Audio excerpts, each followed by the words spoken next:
Welcome to Quiet Scare, where horror doesn't scream, it whispers. Authentic documented experiences, thoughtfully adapted for calm, sleep-friendly listening, truth preserved, atmosphere enhanced. Like and subscribe, and tap the bell for new releases. No more than 3 ads in the first 15 minutes, then it plays clean. Literary horror narration for sophisticated listeners. Sleep well and dream dark.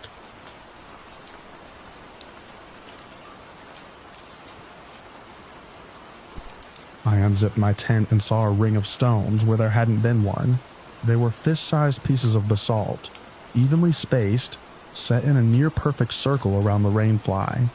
The morning was windless and bright, the kind of dry desert dawn that turns the dust pale and honest.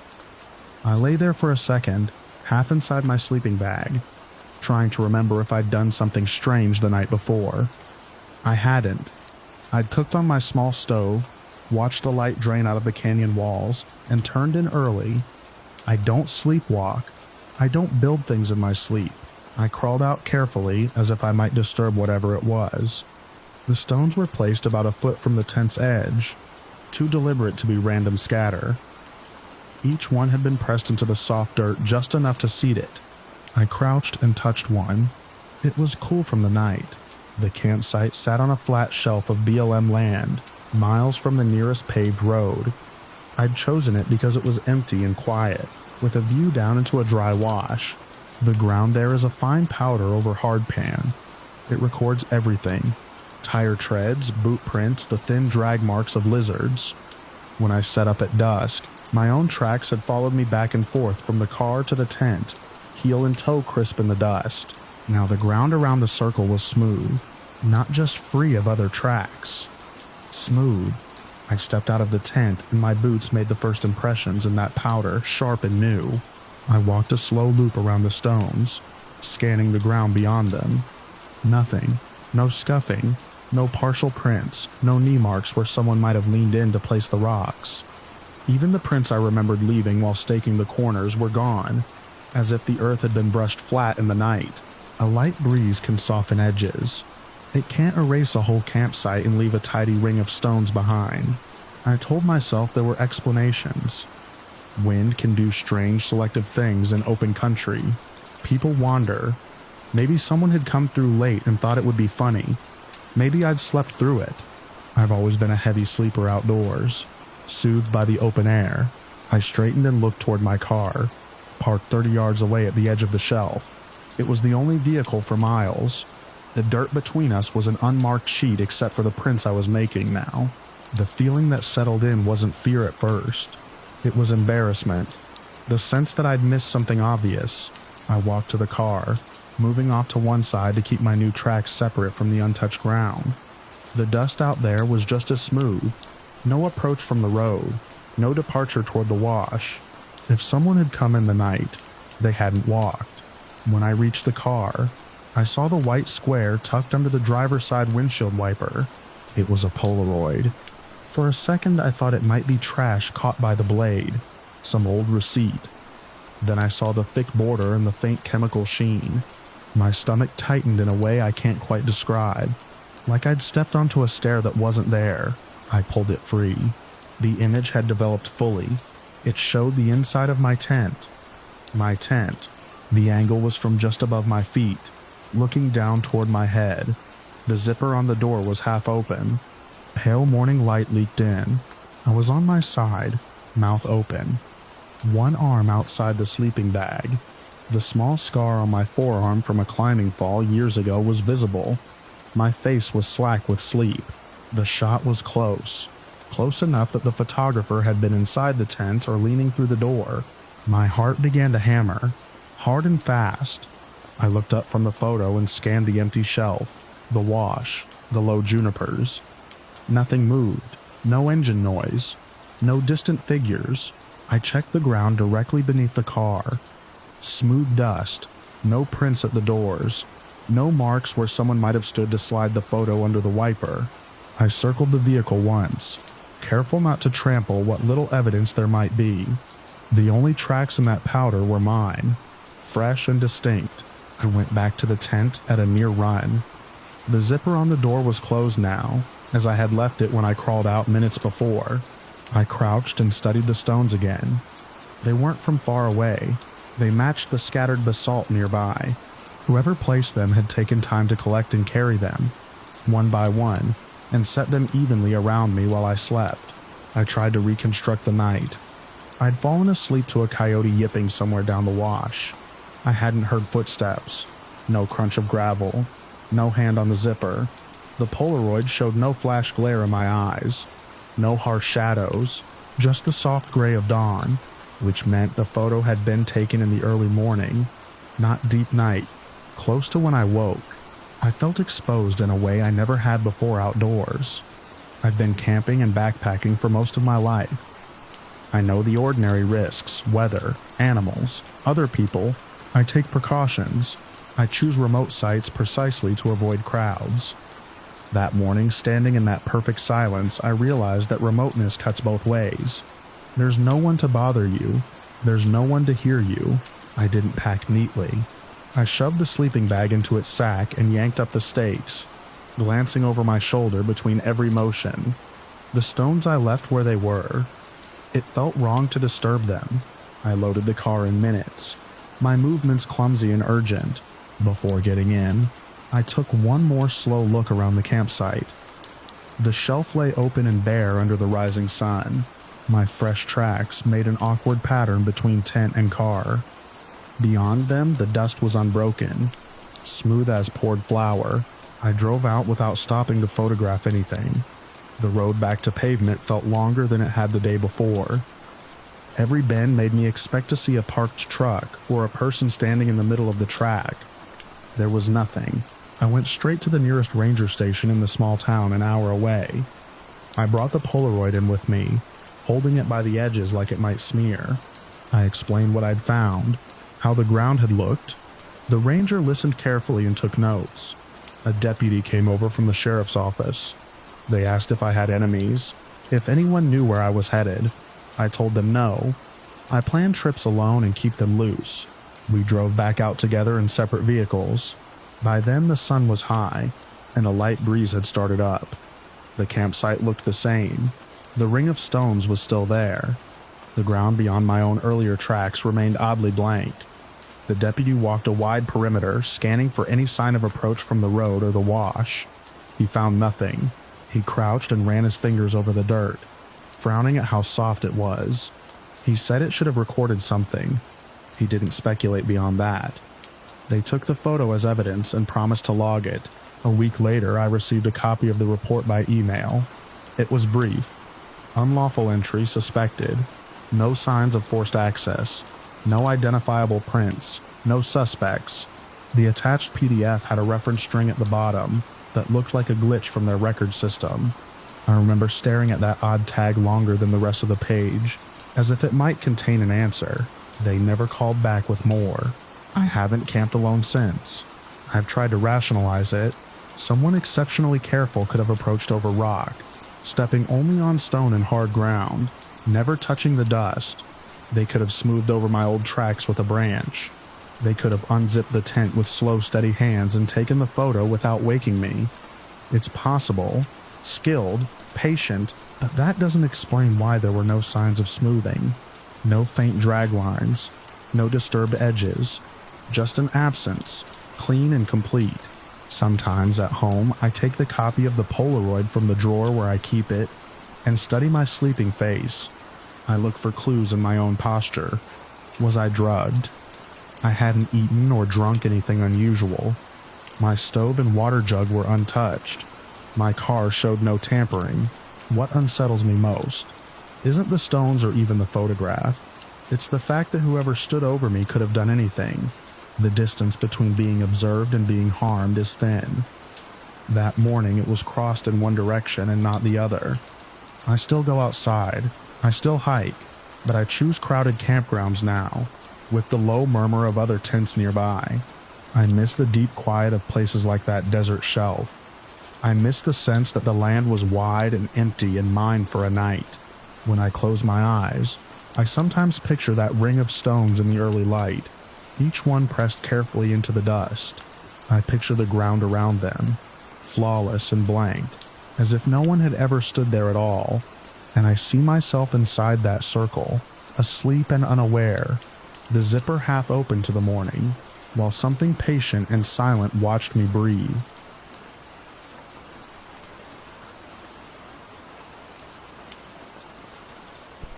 I almost didn't take the order because it came in 5 minutes before closing, and I've learned that nothing good starts with a late delivery to a place you've never heard of.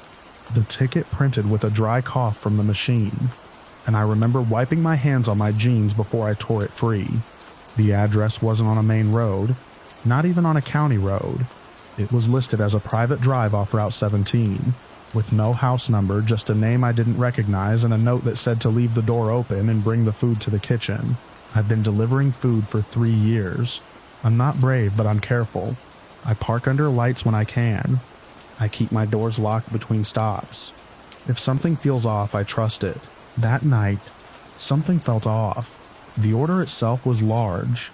2 entrees, appetizers, a family-size rice, drinks, enough for at least 3 or 4 people. The total was high, prepaid by card.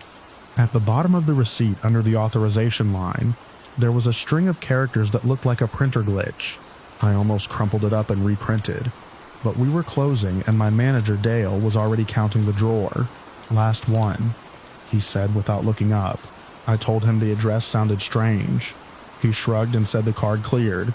I plugged the location into my phone. It showed a thin gray line branching off the highway and then disappearing into a block of dark green on the map. No street view, no house image. It was just after 10. The highway was empty, and the further I drove from town, the fewer lights there were. Storefronts gave way to fields, then trees. My headlights picked up the reflective eyes of something in a ditch, and I felt that familiar tightening in my chest that comes from being the only car on a road that feels like it shouldn't be used at night. The turnoff for the private drive was easy to miss. There was no sign, just a break in the trees and a narrow strip of gravel. I slowed almost to a crawl before committing. The tires popped against loose stone as I eased in. The road was longer than I expected. It curved and dipped, and branches arched overhead like a tunnel. There were no reflectors, no mailboxes, no lights in the distance to suggest a house ahead. My phone lost service halfway down. I considered turning around. I've done it before.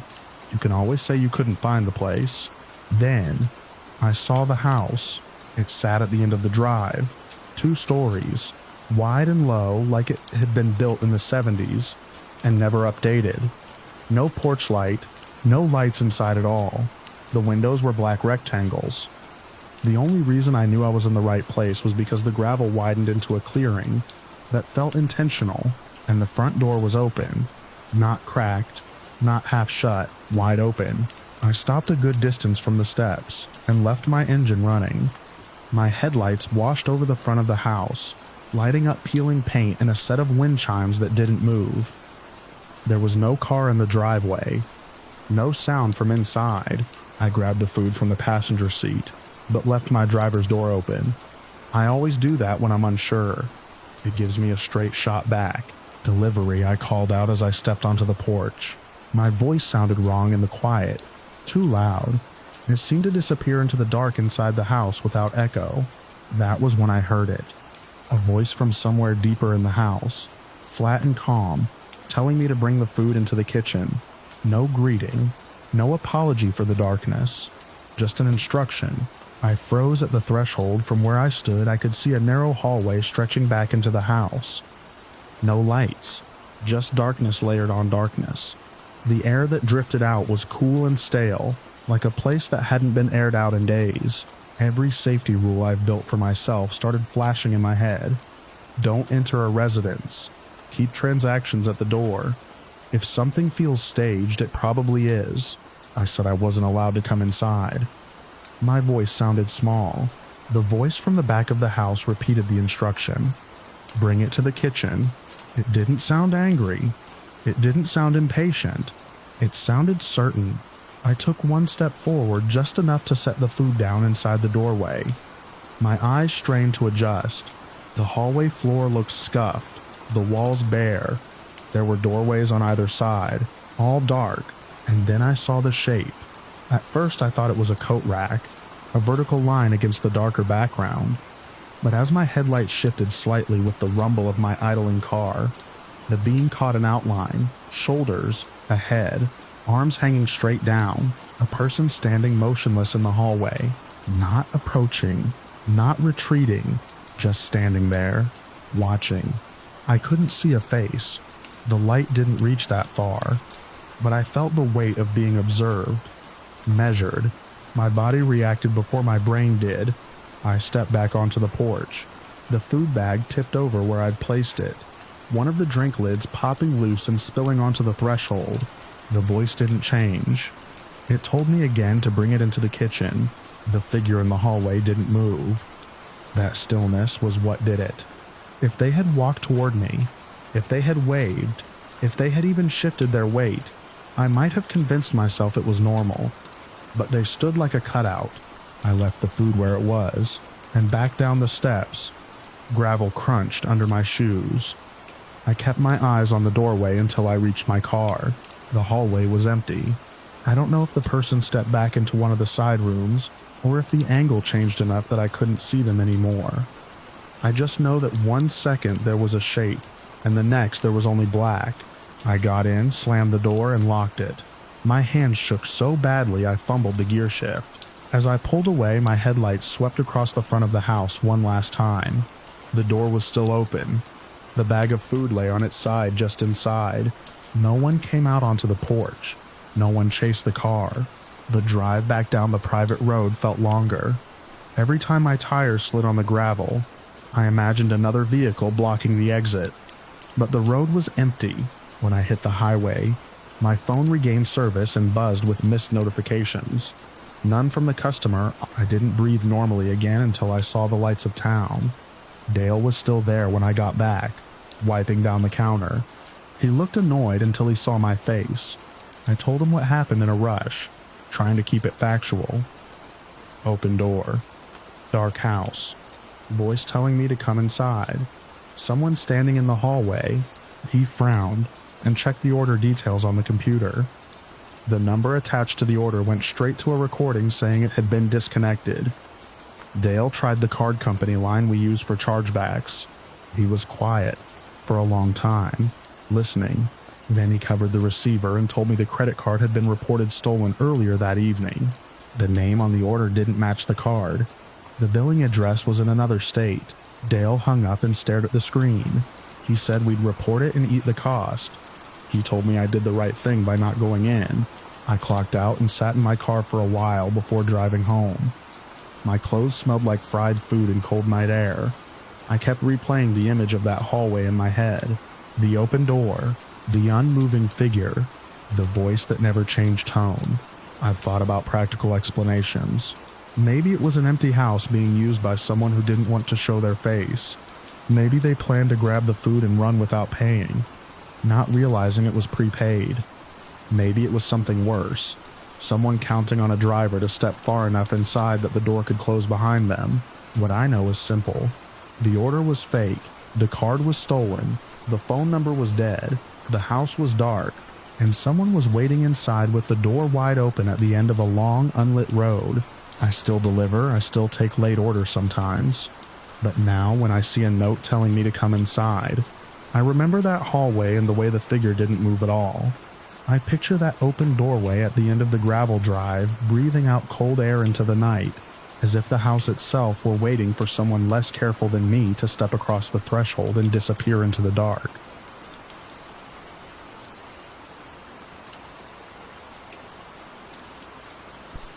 I first noticed the car because the exhaust was drifting sideways through the floodlights, a pale ribbon sliding across the empty lot like it had somewhere to be. It was a little after 1 in the morning, the slow hour when the highway goes quiet and the coffee turns bitter on the burner. I was wiping down the counter and watching the security monitor over the cigarette rack when I saw that faint movement at the far edge of the property. Beyond Pump 4, where the gravel meets the tree line, the station sits alone off Route 16, boxed in by state forest on 3 sides. At night, it looks like an island. Bright canopy lights, glowing windows, and then nothing but black woods pressing in close. Most of our customers are truckers or locals, cutting through to the next town. Nobody parks that far out unless they're avoiding the cameras. And even then, they don't leave the engine running. At first, I told myself the driver was on the phone. Or asleep. I've seen both. I glanced at the monitor every few minutes while I restocked the cooler and ran a mop over the tile. The car didn't move, headlights off. Engine still running. No dome light, just that steady plume of exhaust, silver in the glare. By 2. It started to bother me. The rest of the lot was empty. No semis idling. No late-night regulars. The forest behind the station was a solid wall. The kind that swallows sound. When the wind shifts, you can hear branches knocking together like distant doors. That night, the air was still. The only movement came from that car. I zoomed the camera in. The image got grainy, but I could make out the shape dark sedan, older model. The driver's side window looked down. I couldn't see anyone inside. Company policy says we're supposed to check on vehicles that sit too long. Mostly it's about loitering. I let it go another 15 minutes, hoping the driver would pull away and make the decision for me. When nothing changed, I grabbed my jacket from the back room and stepped outside. The cold hit hard under the canopy lights. It was late fall, that damp kind of cold that settles into your sleeves. The hum of the overhead fixtures felt louder without traffic. As I walked across the lot, gravel crunching under my boots, I kept my eyes on the driver's seat, expecting someone to lift a hand or crack the door. The driver's door was already open. It wasn't wide, just ajar, like someone had stepped out for a second and meant to come right back. The interior light was on. The engine was still running. A low, steady vibration I could feel in my ribs when I got close. I stopped a few feet away and looked inside. No one was there. The seat was empty. On the driver's seat cushion sat a wallet and a phone, placed side by side like they'd been set down carefully. The screen of the phone was dark. The wallet was closed. I didn't see any movement in the back seat. I remember thinking how deliberate it looked. Not dropped, not forgotten, arranged. I stepped closer and leaned in, calling out a simple hello toward the tree line. My voice sounded small against the woods. No answer, no rustle, just the soft churn of the engine and the faint tick of cooling metal from somewhere under the hood. I scanned the ground around the car. The lot there is more gravel than pavement, and beyond that it turns to dirt and scrub before the trees begin. I didn't see any obvious footprints, but the surface was hard and dry. If someone had walked into the woods, they wouldn't have left much behind. I reached into the car and turned the key, cutting the engine. The sudden silence pressed in, thick and immediate. Without the motor running, I could hear the faint buzz of the canopy lights again, and farther out, something shifting in the trees. I didn't go past the edge of the lot. I'm not built for heroics, and the woods at night are a different country. I backed away, pulled the door almost closed without latching it, and went inside to call the sheriff's office. The deputy who responded was a man I'd seen before. Broad-shouldered, patient. He took in the scene without much expression. He walked around the car once, shined a flashlight inside, then asked me to show him the wallet and phone. I hadn't touched them. He nodded at that. He asked how long the car had been there. I told him the truth. I'd first noticed it a little after 1. He glanced at his watch. It was nearly 3. Another unit arrived. They checked the surrounding area with flashlights, sweeping the beams along the tree line. The light hit trunks and low branches, caught on pale bark, then dissolved into blackness a few yards in. One of them asked about cameras. I led them inside. Our system is old but reliable. 4 exterior angles, 2 inside. I pulled up the footage from earlier in the night and scrolled back to just before 1. We watched in silence as the sedan rolled into frame, slow and controlled, and parked at the far edge of the lot instead of near the doors. The driver's door opened. A man stepped out. The resolution wasn't sharp enough to give us a face, but his outline was clear. Medium build. Jacket. He stood there for a moment, the interior light glowing around him. Then he reached back into the car. When his arm came out, it was empty. He set something down on the seat. We all knew what it was without saying. Then he closed the door most of the way, leaving it cracked, and walked across the gravel toward the trees. He didn't hesitate. He didn't look around. He didn't look back. The camera caught him passing the last pool of light, and then he was swallowed by the dark beyond the pumps.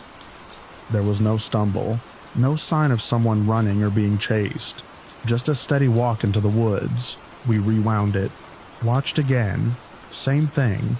The deputy asked me to burn a copy of the clip. When the system exported the file, it assigned a strange string of characters as the label, something I'd never seen before. The deputy wrote it down exactly as it appeared, like it might matter later. They called in a search before dawn. By first light, there were more cruisers in the lot than customers I'd see all week. A small team moved into the woods behind the station, spaced out in a line. Later, a larger group came with radios and bright vests. I watched from the doorway when I could, in between ringing up coffee and breakfast sandwiches for the few drivers who had no idea what was happening. 50 yards away, they searched all day. I saw them push deeper into the trees, then circle back. I heard the chop of a helicopter once, distant and brief. Someone brought in a dog. It moved in tight loops near the spot where the man had entered the woods, then strained forward, pulling its handler a short distance before losing interest. They found nothing. The wallet held a driver's license from 2 counties over. The name meant nothing to me. The phone, when powered on, showed missed calls from a contact labeled simply home. Law enforcement took both items as evidence. Over the next week, they came back more than once. They expanded the search area. Volunteers combed through brush and shallow ravines.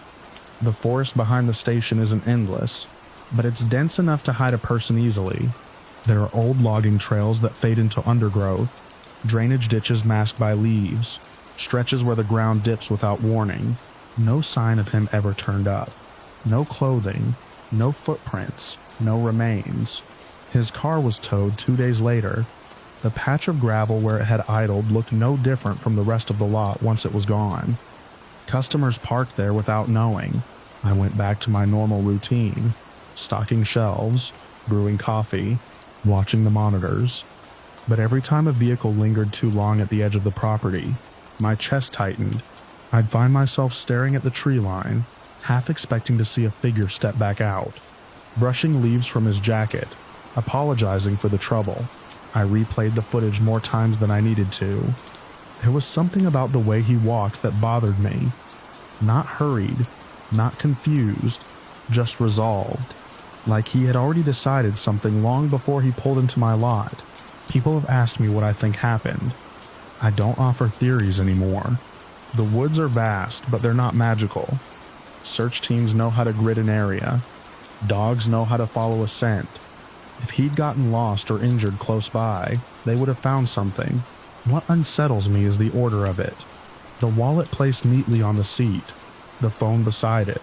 The engine left running, as if he wanted the car to be noticed quickly, as if he wanted us to know he had been there, and that he had chosen to leave everything behind. Some nights when business is slow and the air is still, I step outside and stand under the canopy lights. The brightness makes a hard border against the forest, a clean line between what we can see and what we can't. Beyond that line, the trees stand close together, their trunks pale and vertical like silent witnesses. I picture him crossing that border. One step in gravel, one step on dirt, then another, the light thinning behind him, the dark folding around his shoulders. He never looked back, not once, and the woods never gave him back.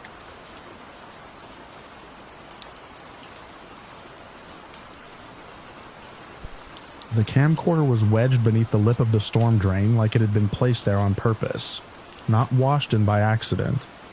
I saw the corner of its black strap through the grate while we were killing time after school, riding our bikes in lazy circles at the end of Maple Court. The afternoon was bright and cold, the kind of winter light that makes everything look sharper than it should. Water from last night's rain still trickled along the curb, slipping through the bars and whispering over something solid below. I lay on my stomach and reached down through the gap, stretching until my sleeve soaked through. My fingers hooked the strap. It took some effort to pull it free, scraping plastic against rusted metal, but when it came loose it was heavier than I expected. An old Sony Handycam, the kind my dad used to bring to soccer games.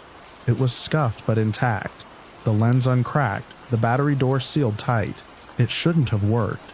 It had rained hard overnight, but when I pressed the power button, a small green light blinked on. That was the hook. That was the moment I should have dropped it back into the drain and walked away. Instead, I wiped it on my hoodie and turned it toward my friends like I'd found buried treasure. We took it to Maya's house because her parents were still at work, and her living room had the biggest TV. Maple Court is a loop of nearly identical two-story houses with narrow side yards and low fences you can see over if you stand on your toes. We've all grown up staring into each other's kitchens. Nothing about our street ever felt hidden. Maya grabbed an old charging cable from a drawer, and somehow it fit. The camcorder buzzed faintly as it pulled power. There was an SD card inside. When we flipped the screen open, a thumbnail grid appeared. One video file. The timestamp was from the previous night. 11:42 p.m. We had all been home by then. A school night. I remember feeling a small thrill at that detail. It felt like we'd stumbled onto something private and strange. The way you feel when you find a lost wallet and wonder about the person in the ID. I pressed play.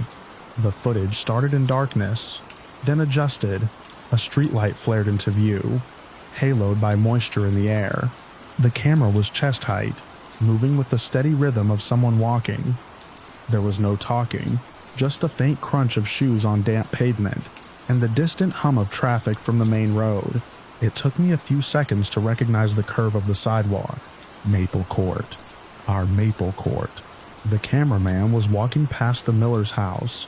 Their blue recycling bin lay on its side from the wind. The inflatable snowman in their yard sagged forward, half deflated, its fabric brushing the ground. I'd seen that same sad snowman when I left for school that morning. The video kept moving. We didn't speak. The only sound in Maya's living room was the camcorder's tinny playback and the heater clicking on in the hallway. The camera turned slowly, panning across the row of houses. It paused on each one for a second too long, as if measuring something. Windows glowed warm against the dark. Curtains drawn, televisions flickering inside. When the frame reached the Hendersons' place, I felt my stomach tighten. That was my house. The lens zoomed slightly. My bedroom window was on the second floor, right side. The blinds were half open because I like to look at the streetlights when I'm trying to sleep. In the footage, my window was a bright rectangle.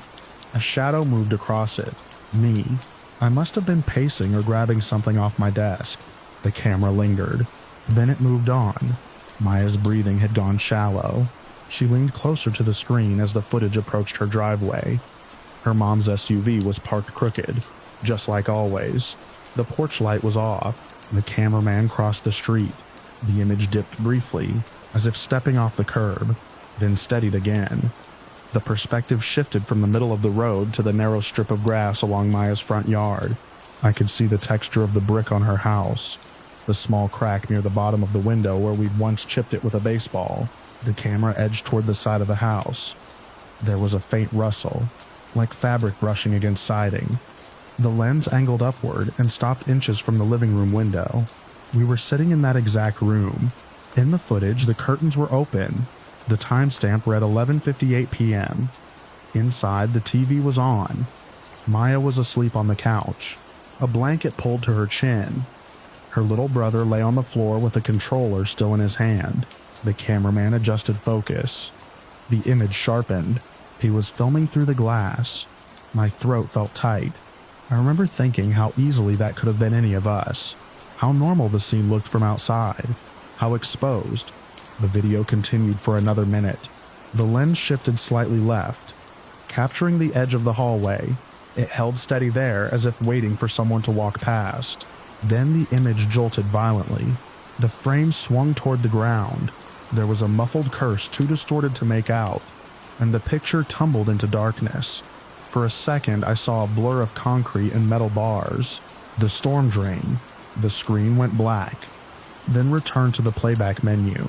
No one moved. I checked the timestamp again. 12:07 a.m. The previous night. Less than 12 hours before I'd reached down and pulled the camcorder out. My mind started connecting pieces without asking permission. Whoever filmed this had been standing outside Maya's window. They had dropped the camera near the curb. They hadn't come back for it yet, which meant they either didn't realize they'd lost it, or they were planning to. Maya's older brother came home first. We told him what we'd found in a rush, stepping over each other's words. He didn't laugh. He didn't tell us we were overreacting. He watched the video himself, jaw tight, then called their mom. She called the police. While we waited, I replayed the last few seconds. I paused on the frame just before it went dark. The image was tilted, but in the reflection of the drain water I could see something faint and distorted. The lower half of a face, pale skin, no beard, a thin mouth pulled tight. On the camcorder's information screen, beneath the file name there was a strange reference string embedded in the metadata. Something that looked like it had been auto-generated by whatever software last handled it. I didn't know what it meant. It felt impersonal and clinical, like a label on evidence that already belonged to someone else. The police arrived before sunset. 2 patrol cars. They took the camcorder in a clear bag and asked us to walk them through everything. One officer checked the drain with a flashlight. Another circled the house, scanning the yard and the fence line. They found footprints in the soft dirt near the side of the house. Deep heel marks, pointing toward the window, not away from it. That night came faster than usual that evening. The sky turned the color of wet asphalt, and every porch light on Maple Court snapped on almost in unison. Maya's parents kept all the lights blazing inside. My dad came to pick me up, his face set in a way I'd never seen before. At home, he checked every window lock twice. He pulled the curtains fully closed in my room for the first time in years. I lay in bed staring at the ceiling, replaying the footage in my head. The steady approach, the zoom, the patience. Around 10:30 my phone buzzed. A text from Maya's brother. 2 words. He's back. My heart kicked hard against my ribs. I called him instead of texting. He whispered that someone had been standing across the street, near the bend in the road, just outside the reach of the streetlight. A figure in a dark jacket, hands in pockets, facing their house. The patrol car that had been parked at the entrance to our loop rolled forward with its headlights off. I went to my window before I could stop myself. My dad shouted from downstairs, telling me to stay away from the glass. I didn't listen. From the slit between the curtains, I could see the curve of Maple Court. The patrol car moved slowly, silent. The figure was still there. Not running, not hiding, waiting. The spotlight snapped on. The figure bolted. Everything after that felt fragmented and sharp. The officer shouting. The slam of a car door somewhere down the street. Running footsteps.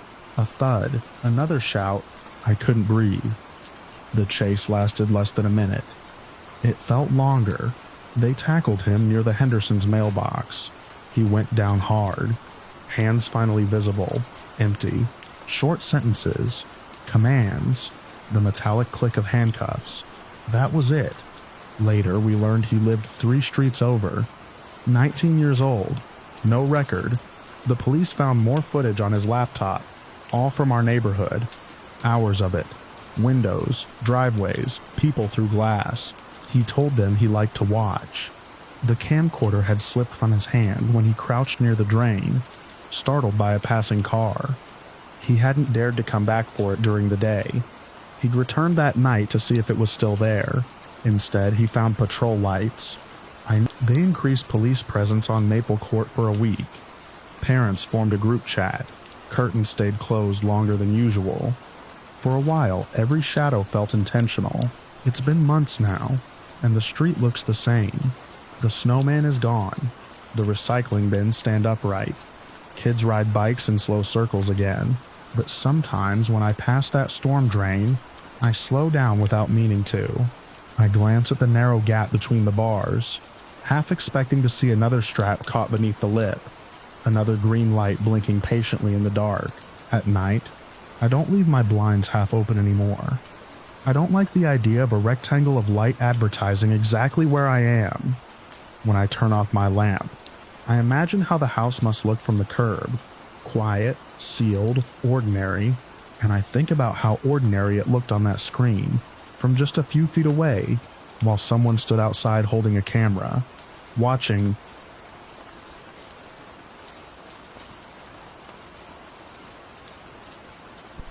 I noticed the hole while I was lining up my backpack against the wall to keep it off the stained carpet. It was small and perfectly round, no wider than a pencil, drilled through the thin partition beside the bed. The paint around it was chipped in a neat circle, like someone had worried it with a knife. I crouched and leaned closer, expecting to see darkness or insulation. Instead, I saw a faint wash of yellow light on the other side, steady and warm, as if there were a lamp on in the next room. I traveled cheap on purpose. I booked the lowest listing, read the worst reviews, and assume half of them are exaggerations. The hostel was exactly what I expected. Narrow hallways, mismatched lockers, a front desk built from plywood and optimism. My room was private but barely. The walls were thin enough that I could hear someone cough 3 rooms down. The mattress sagged in the middle. The window didn't close all the way, and the street noise leaked in with the smell of fried food from the place downstairs. The hole wasn't part of that usual neglect. It was precise, intentional. I stood up and pressed my thumb over it. The light disappeared. When I pulled my thumb away, it returned. I told myself it was a leftover from an old cable line or some forgotten fixture. Maybe the adjacent room was another guest room, and someone had drilled through by mistake. I almost laughed at that. No one drills through a wall by mistake. It was late. My phone said 1:17 a.m. I'd been on a bus all day and my eyes felt grainy. I turned off the lamp, crawled into bed, and faced the opposite wall so I wouldn't keep staring at the hole. A few minutes passed. The building settled with soft knocks and ticks. Pipes clanged somewhere above me. I rolled over to spite myself. There was an eye in the hole. It took my brain a second to understand what I was seeing. The circle wasn't black anymore. It was filled. A wet shine. A curved sliver of white. The reflection of my own dark room and a pupil that adjusted as I watched. I didn't move at first. I thought if I stayed still, maybe it would blink and I would realize it was something else. A knot in the wood. A trick of light. It blinked. The eyelids slid down slowly and rose again. The iris shifted, focusing on me. I sat up so fast the bed frame squealed. The eye jerked back. The hole went dark. I crossed the room in 3 steps and pressed my face to the wall. I could smell old paint and dust. I could hear breathing. Not loud, not theatrical, just the faint, controlled inhale of someone trying not to be heard. "Hey," I said, and my voice sounded thin in the cramped room. No answer, just silence, thick and waiting. I grabbed my shoe and slammed the heel against the wall beside the hole. The sound cracked through the partition. I heard a quick shuffle on the other side, something brushing against wood, then a dull thud as if someone had bumped into a shelf. I backed away, heart hammering, and turned on the light. The hole looked harmless again, a stupid dot in peeling paint. I went straight downstairs to the front desk. The night manager was a heavy-set guy in a hoodie, scrolling on his phone with the volume low. He looked annoyed before I even spoke. I told him there was someone in the next room watching me through a hole in the wall. I kept my voice steady. I described the eye, the breathing, the movement. He frowned and said the room next to mine wasn't a room. It was a storage closet, locked. No guests. He said it like that settled it. I insisted he come upstairs. We walked back down the narrow hallway together. The carpet was threadbare, and the ceiling lights hummed. He stopped outside my room and gestured for me to open it. The hole was still there. The light on the other side glowed faintly. He went pale. The door to the adjacent space was at the end of the hall. It was unmarked, painted the same dull color as the walls. He unlocked it with a key from a ring on his belt and pushed it open. The room was barely large enough to stand in. Metal shelves lined the walls, stacked with extra bedding and cleaning supplies. There was no lamp, no outlet in use. No sign of anyone, but on the far wall at about eye level was a matching hole. The manager stepped closer and swore under his breath. The shelves had been shifted slightly away from the wall, just enough to allow a narrow gap. The dust on the floor was disturbed. There were scuff marks that hadn't been there long. He insisted he'd never noticed. Said no one should have access to that space except staff. I pointed out the gap between the shelves and the wall. I showed him how someone could stand there, press their face close, and look directly into my bed. He called the police. They arrived within 20 minutes. 2 officers, tired but alert. They listened to both of us and then began checking the closet more carefully. One of them ran a flashlight along the baseboards and stopped. There was a seam in the back wall, faint but straight. He pushed against it, and a section of paneling shifted inward with a soft scrape. Behind it was darkness. And the flashlight beam cut into a narrow crawl space, just high enough for someone to move on hands and knees. The air that drifted out smelled stale, like old fabric and trapped heat. The officers went in first. I stayed in the hallway with the manager, who had gone silent. From where I stood, I could hear the officers moving carefully, their knees thudding softly against wood. The beam of light flickered through gaps as they advanced. Then one of them called out. There were more holes. The crawl space ran along the backs of several rooms on that side of the hall. At intervals, someone had drilled clean, deliberate openings through the drywall, each one positioned at about the height of a bed or desk, each one offering a perfect view into what guests assumed was privacy. A few minutes later, they found the living area. It was wedged between 2 support beams where the crawl space widened slightly. There was a thin mattress on the floor, a pile of blankets, empty water bottles, protein bar wrappers, a battery-powered lantern, a small portable fan, a notebook. No person. The space was worn, as if someone had been there recently. The mattress was indented. The lantern was still faintly warm to the touch. The officers searched the entire building after that. They checked the attic, the basement, the fire escapes. They questioned the other guests, most of whom were half asleep and confused. No one admitted to seeing anything unusual. I watched them bag the notebook as evidence. On the top of the incident report later, the desk sergeant stamped a reference code that looked impersonal and clinical. It reduced what had happened to a line in a system. The notebook, I was told, contained dates and room numbers, short descriptions, notes about when occupants left and returned. Nothing explicit, nothing dramatic, just observations, patterns, habits. Someone had been living inside the walls of that hostel, moving through the crawl space at night, watching strangers through holes no wider than a coin. They never found him. There were no fingerprints they could use. The building was old and porous, touched by too many hands over too many years. The back exit alarm had been broken for months, according to the manager. It would have been easy to slip out into the alley during the confusion. I moved to a different hotel the next morning. I didn't sleep the rest of that night. I sat in the plastic chair by the door with the light on, staring at the patched circle in the wall where maintenance had hastily filled the hole with spackle. The white compound was still damp, brighter than the surrounding paint. Every small sound made me flinch. A pipe ticking, a door closing down the hall, footsteps on the stairs. I kept thinking about how long he had been there, how many people had undressed, argued on the phone, cried quietly into pillows, completely unaware of the eye inches away. How many times he had stood in that narrow gap, breath-controlled, watching. I used to joke that budget travel meant accepting a certain level of discomfort. Thin walls, questionable locks, shared bathrooms. I never considered the walls themselves might be occupied. Weeks later, back home, I still catch myself scanning hotel rooms the moment I walk in. I check smoke detectors. I check vents. I run my fingers along walls, looking for circles that don't belong. I tell myself it's just being observant, the way I've always been. But sometimes when I turn off the lights and lie down in a new room, I can feel that old awareness creeping up my spine. The memory of that perfect round hole, the wet shine of a pupil adjusting to the dark. And I can't shake the certainty that for at least one night, in a place I thought was cheap but secure. I wasn't alone. I was studied, measured, memorized, watched.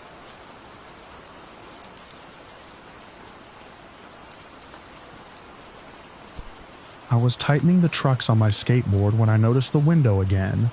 A square of black glass 3 floors up in the abandoned textile building across the street. Every other pane reflected the orange wash of the street lights, but that one swallowed the light whole.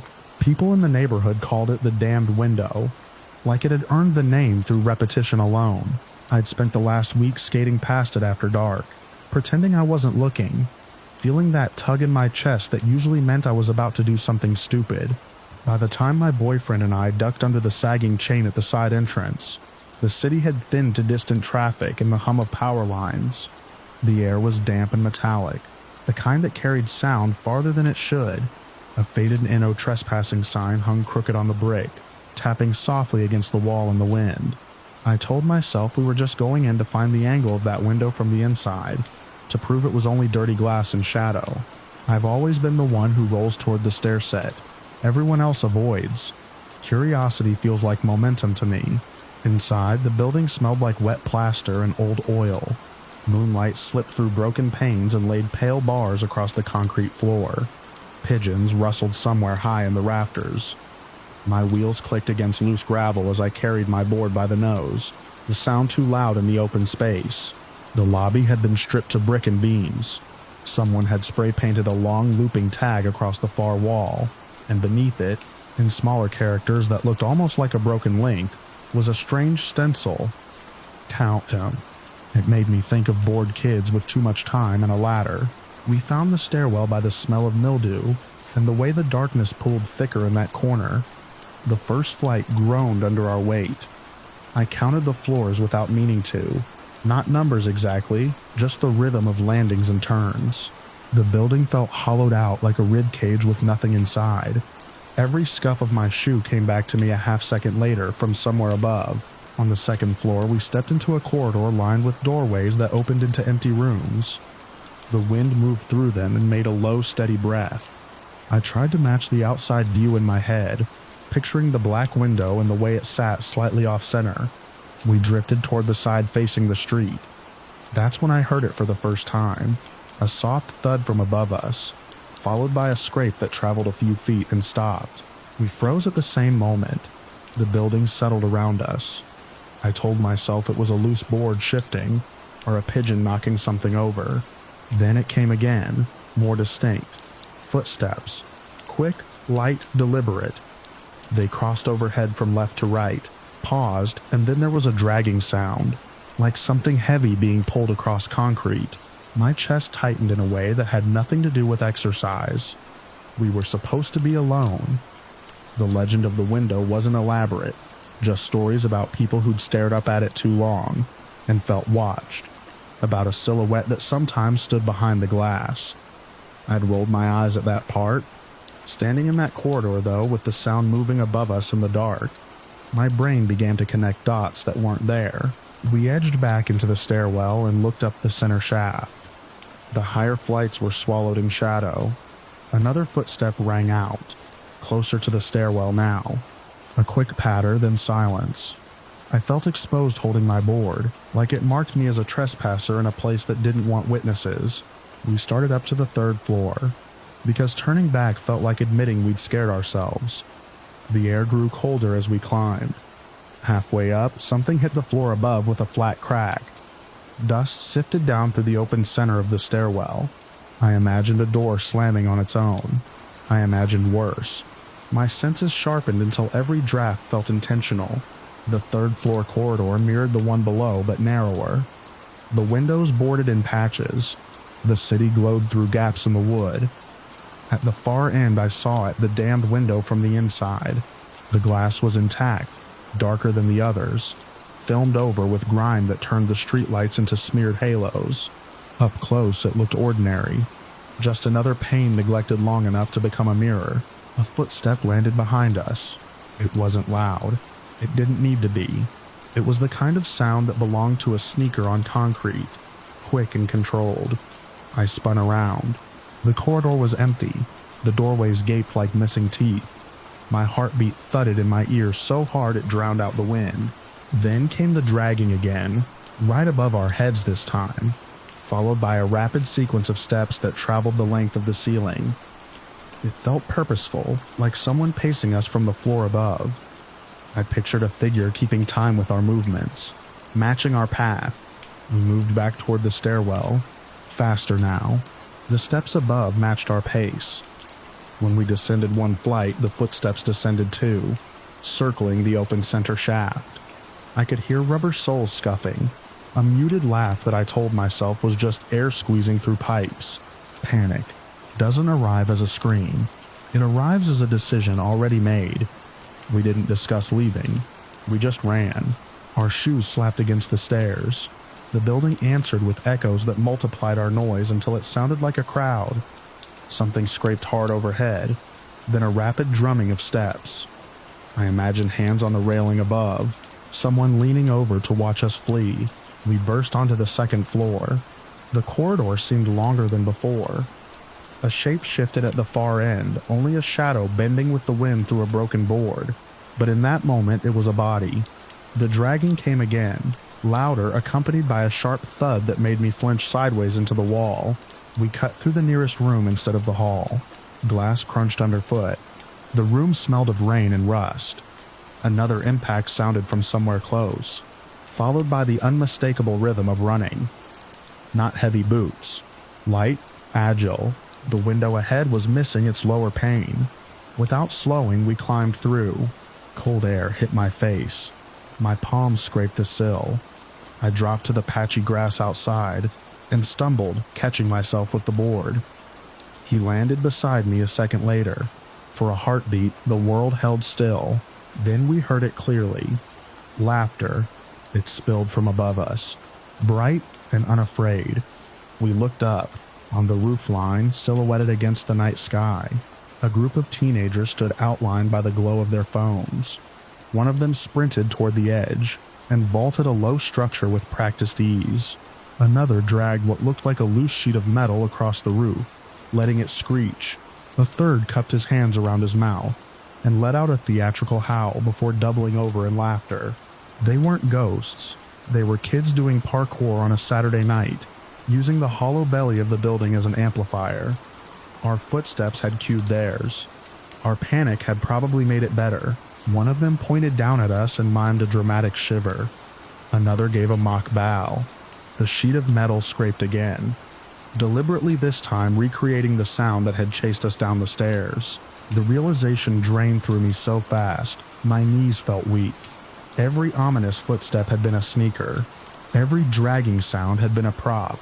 The pacing above us had been kids tracking our position by echo, turning our curiosity into their entertainment. We stood there in the weeds, breathing hard, while they resumed their runs along the roof, leaping gaps and landing with controlled thuds that echoed into the night. From outside, the damned window looked exactly as it had before. Dark, flat, and different. Nothing had ever stood behind it except our own expectation. I slung my board under my arm and stepped back toward the sidewalk. The building loomed the same way it always had, brick face blank and patient.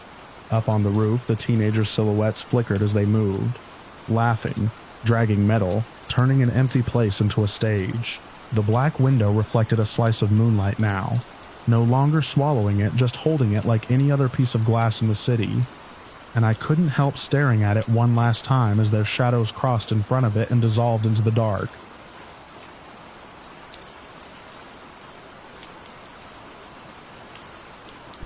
My sister hasn't said a word in 9 years, and every night I still hear the closet door in that house closing. Holly lives in a care facility 20 minutes from my apartment. The staff keep her room simple. A bed, a vinyl chair, a narrow dresser bolted to the wall. There's a small closet for her clothes, the door always propped open with a rubber wedge. They learned that the hard way. The first week she was there, someone shut it by accident and she stopped eating for 2 days. Now the door stays open. Even so, her eyes drift toward it as if she's waiting for it to finish something. It started, she was 16 when we went into the Avery house. I was 17 and stupid enough to think being her older brother meant I could control what happened to her. The Avery place sat at the end of Maple Court, a 2-story colonial sinking into its own foundation. The yard was a tangle of waist-high weeds and collapsed fencing. Boards covered most of the windows, but not well. The locals called it the house that keeps one, like it was a stray dog that sometimes decided to hold on. Kids said a boy disappeared there in the 80s. Adults said that was gossip layered over a custody dispute. No one could point to a police report. There was no proof of anything except rot and bad wiring. On a damp Friday night in October, Holly's friends dared each other to go inside. It had rained earlier, and the siding was dark with moisture. The porch sagged in the middle. Logan brought a flashlight. Brianna filmed on her phone. I came because Holly looked at me across the kitchen table and said she was going, and I knew she would, whether I went or not. We got in through the back door. The lock plate was split from old force, and the door opened with a push that sounded like a cough. The air inside was sour and cold. Wet plaster, old wood, something animal. Our shoes left prints in the dust that softened toward the center of the rooms, where rain had found its way through the ceiling. The layout was simple. A living room with a collapsed sofa, a dining room with a long table scarred by water rings, a hallway leading to a bathroom, and a small study. At the end of that hallway was a narrow door, with a rusted slide bolt fixed on the outside. I remember it clearly because Logan made a show of scraping the bolt back and forth to prove it still worked. It stuck halfway, and he laughed and shoved it closed again, sealing the door. We didn't open that room. The bolt made it feel like something you didn't test. Upstairs, there were 3 bedrooms and a linen closet at the top of the stairs. The closet door hung slightly ajar, its knob missing, the latch exposed. The ceiling above it sagged like a bruise. Brianna said the rule was simple. If you were brave, you stepped inside the closet and shut the door for a minute, just to prove the house didn't scare you. Holly rolled her eyes at that. She'd always been the calm one. Even as a kid, she'd stand at the edge of the lake and wade in first, testing the bottom with her toes. I told her we could go home. She shrugged and stepped forward before I could reach for her sleeve. She pulled the closet door closed from the inside. The latch clicked. We could see a thin line of light at the bottom where the boards upstairs didn't meet flush. Logan started a timer on his phone. I stood close enough to feel the air shift when the house settled. The hallway seemed narrower with the door shut. The beam of the flashlight cut across peeling wallpaper and a framed picture that had fallen face down. At 30 seconds, someone knocked on the door and told her to make a noise. There was no answer. At 1 minute, Logan said time was up and tried the knob. It turned too easily. The door swung open. The closet was empty. There were no shelves inside, no hanging rod, just 4 bare walls and a warped floor. The back wall was solid plaster. I ran my hand over it. It was cold and unbroken. I said she must have slipped past us. We all turned, half expecting to see her at the end of the hall grinning. She wasn't there. We checked the bedrooms first, then the bathroom. We moved faster than we should have on a floor that felt soft in places. We called her name once, then again, louder. Our voices were swallowed by the house. I remember looking at my watch, because it was something steady to focus on. 5 minutes had passed. It felt longer. We split up without saying it out loud. Logan and I took the stairs 2 at a time. Brianna and Marcus stayed upstairs, searching under beds and inside the closet again, as if she might reappear if they looked from a different angle. Downstairs, the air was heavier. I checked the living room, then the dining room. Logan went toward the study and the bolted door at the end of the hall. He called my name once. Sharp and flat, the slide bolt was still in place. I saw it before he touched it. The rusted metal tongue sat fully extended into its bracket. The door itself was old but intact. No gaps, no broken panels, no space wide enough for a hand. Then we heard something from inside. It wasn't a knock. It was a soft dragging sound, like fabric pulled across wood. Logan slid the bolt back. It resisted, then gave way with a scrape that vibrated through the hallway. He opened the door. The room was small and square. A single boarded window let in a seam of streetlight. The air inside was colder than the hall. Holly sat on the floor against the far wall, her legs straight out in front of her hands resting on her thighs.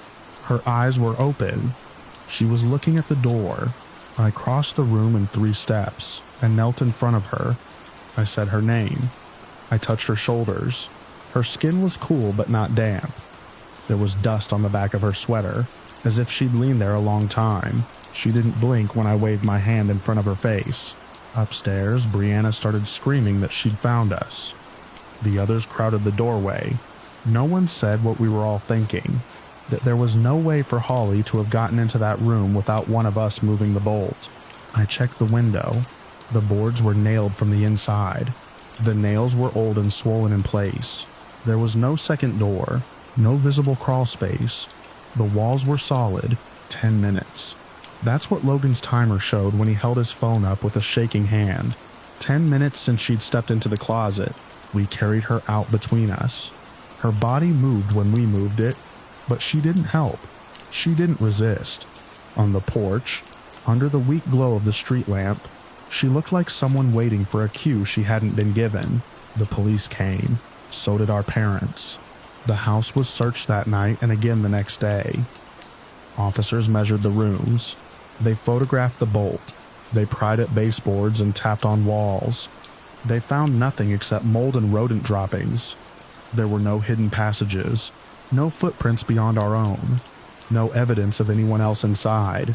At the hospital, doctors ran tests, concussion protocols, toxicology screens, neurological exams.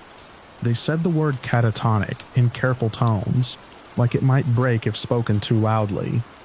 They asked if she'd taken anything, if she'd been under stress, if something had frightened her. I told them what happened. I told them about the closet and the bolt and the sound from inside the room. I watched their faces settle into polite disbelief. Months later, when the insurance company demanded documentation, I read through the official incident summary. It reduced that night to a paragraph. Minor trespassing, no signs of foul play. Subject found in altered mental state. At the bottom of the photocopy was a string of characters I didn't recognize, printed like a stamp as if the system itself needed to tag what it couldn't explain. Holly never spoke again. She learned to eat when prompted. She could stand and walk if guided. Sometimes she would sit by a window for hours, tracking something beyond the glass. When I asked her to squeeze my hand, she did, but there was no pressure behind it. It felt reflexive, like tapping a knee with a rubber hammer. The Avery house was torn down 3 years after it happened. A developer bought the lot and built a pale blue duplex. I drove past the day the excavator chewed into the front wall. The structure folded inward easily as if it had been waiting for permission. There was nothing inside but studs and insulation in the shallow square of the room where we'd found her. People still say the house claimed her. They say it like a joke at first, then like a warning. I don't repeat it. I don't correct them either. What I know is simpler and worse. My sister stepped into a closet in a broken house for a dare. For 10 minutes she was somewhere I could not reach. When we found her, a door that had been bolted from the outside was the only thing between us and her silence. Now, when I sit in her room at night, I watch her eyes drift toward the open closet. The rubber wedge keeps the door from closing, but sometimes the building settles and it shifts a fraction of an inch. The hinge makes a faint click. Holly's gaze sharpens, just for a second, as if she recognizes the sound of something finishing its swing. I lean forward and put my hand against the door to keep it open, and I imagine that narrow upstairs hallway, and the thin line of light under the closet door, and the scrape of metal sliding back on a bolt that no one touched.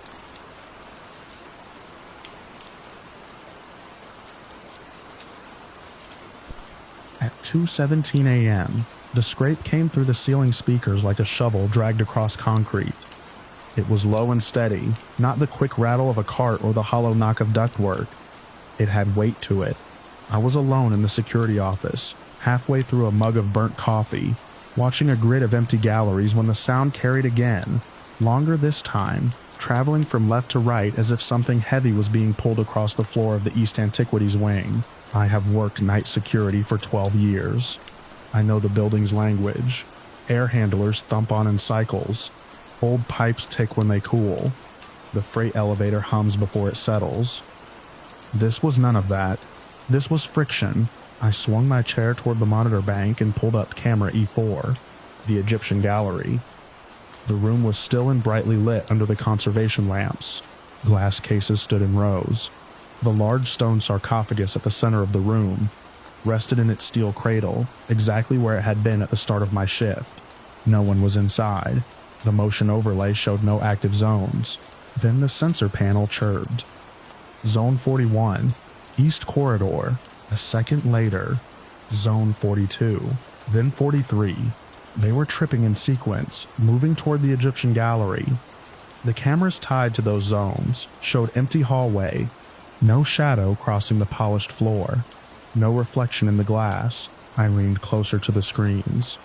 The dragging sound came again, faint but distinct, and the hair along my arms lifted. The motion sensors were infrared and pressure calibrated. We tested them monthly. They did not trigger for drafts or insects. They required mass. I radioed a status check to the building channel and received only the hiss of open air. The cleaning crew had left at midnight. The museum was locked. Alarms set on all exterior doors. My job was to investigate anomalies, not to explain them from a chair. I clipped the ring of keys to my belt, checked the sidearm we were issued but rarely touched, and stepped into the corridor. The building felt different outside the office, the way it always does at night, larger, quieter, like it is holding its breath. The east corridor lights were dimmed to conservation levels. The polished floor reflected my boots in long, pale streaks. Zone 44 tripped as I walked, then cleared. I paused outside the Egyptian gallery and listened. Silence. No scrape. No hum beyond the steady push of climate control. The access reader blinked green when I swiped my badge. The door seal released with a soft click. The room was cold and dry, held at a constant humidity for the artifacts. My flashlight beam cut across glass and stone. Everything appeared undisturbed at first glance. The sarcophagus sat under its overhead fixture, lid sealed, its carved surface the color of old ash. Then I saw the floor. The sarcophagus had been positioned with exact measurements when it arrived 6 months earlier. I had stood by during installation. The cradle was marked on the floor with discrete tape guides for reference. Now the front left corner of the cradle sat well beyond its mark. I paced it once, heel to toe, and estimated 3 feet forward and slightly to the right. The steel cradle had left faint tracks in the floor's protective wax, 2 pale arcs where weight had shifted. The sarcophagus itself weighed more than a compact car. It took a pallet jack and 4 men to nudge it into place the first time. There were no wheels on the cradle, no visible pry marks. I circled it slowly. Light steady, breath measured. The gallery smelled faintly of damp earth. That was wrong. This wing was filtered and dry. Behind the sarcophagus, on the polished floor, I found the first footprint. It was dark and wet, the tread undefined, more like the impression of a bare sole pressed into thin mud. The heel was clear, 5 toe shapes blurred at the edges.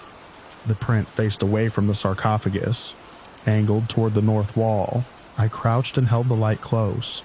The moisture had not yet evaporated. I could see a thin crescent of water pooling in the shallow texture of the floor sealant. I did not touch it. Another print lay 2 feet ahead, then another, a line of them evenly spaced, leading from the sarcophagus toward the wall, where a large mural described the excavation site where the artifact had been recovered. The prints were adult-sized. They were not mine. They stopped a foot from the wall.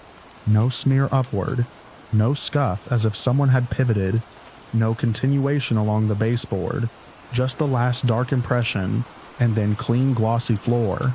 I stood there longer than I should have, listening to the air system breathe. The wall was solid plaster over concrete. There was no door, no seam. The mural panel was bolted in place. I checked the edges with my fingers. The radio on my shoulder crackled with a routine system ping. I reported an interior disturbance, and requested that the alarm logs be preserved. My voice sounded steady in my own ears. I completed a sweep of the rest of the wing. No broken glass, no forced entries. All exterior doors showed secure on the panel. The roof access hatch alarm was green. I returned to the gallery and took photographs with a department camera, careful not to step near the prints. I measured the displacement of the cradle against the tape guides and logged it in my notebook. Back in the security office, I rewound the footage from camera E4 to 10 minutes before the first sensor alert. The gallery sat empty under white light. The sarcophagus was centered in its marks. The timestamp rolled forward in quiet increments. 2:14, 2:15, at 2:16:38, the image shuddered once, as if the camera had adjusted focus. There was no one in frame. The sarcophagus moved. It did not tip or fall. It slid, slow at first, a fraction of an inch, then another. The cradle legs scraped across the floor, leaving pale arcs that matched what I had seen in person. The movement continued for several seconds, steady and deliberate, until the cradle settled 3 feet from its original position. No figure pushed it. No shadow crossed the floor. The glass cases did not rattle. The overhead lights did not flicker. The motion sensors began to trigger in sequence a moment later. Though nothing visible crossed the frame, I watched it again and again. On a second camera angle mounted higher near the ceiling, the perspective showed more of the surrounding floor. The same thing happened. The sarcophagus shifted across empty space. I felt a pressure at the base of my skull, a dull ache that comes when something refuses to fit into the shape of what you know. Buildings settle, foundations shift, but not like that, not sideways, clean and measured, across a level floor. I checked the seismic monitor we kept for insurance purposes. No tremors recorded. I checked the HV psych logs. No pressure spikes. I zoomed into the frame and advanced it one click at a time. There was no distortion around the base of the sarcophagus.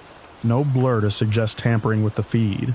At 2:17:12, just at the bottom edge of the frame, something darkened the floor behind the sarcophagus. A footprint appeared. It formed gradually, as if moisture were seeping up from beneath the sealant. The shape clarified over 2 seconds into the outline I had seen in the gallery.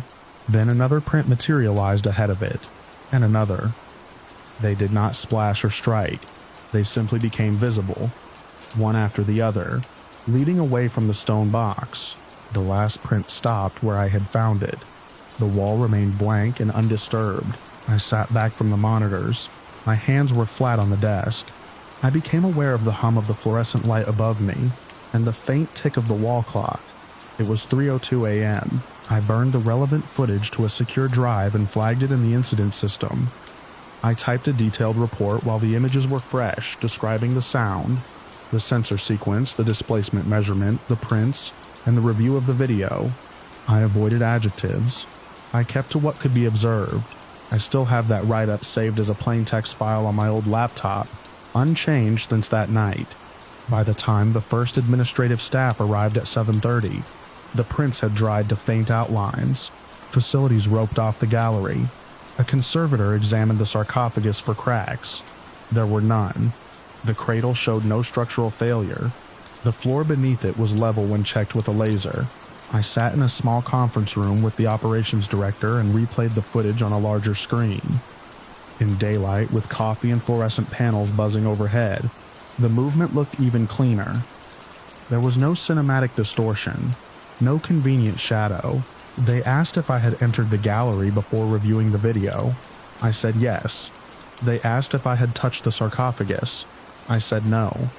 They asked if anyone else had access overnight. I explained the alarm logs and the secured doors. No one used the word impossible. They used phrases like equipment malfunction and undetermined mechanical shift. They said the museum would conduct an internal review. I went home after my shift and did not sleep. Every time I closed my eyes, I saw the sarcophagus sliding across polished floor without a hand on it. The next afternoon, I returned to the museum and handed in my badge and keys. I told them I was resigning for personal reasons. That was true in a way. My job had always depended on the belief that cameras show what is there. and sensors trigger when something passes through them. I could not stand in that office again and trust what I was seeing. They repositioned the sarcophagus eventually. I know because I drove past the museum a week later and saw the East Wing lights on after hours. I did not go inside. What stays with me is not the movement. It is the line of wet prints leading to a solid wall, and ending as if the person who made them had stepped forward and simply failed to arrive.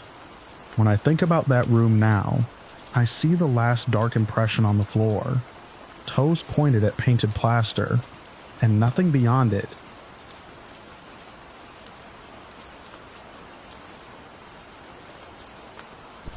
I found the map in the split belly of a cedar, tucked so deep into the hollow that my fingers came back slick with old sap and rot before they brushed paper.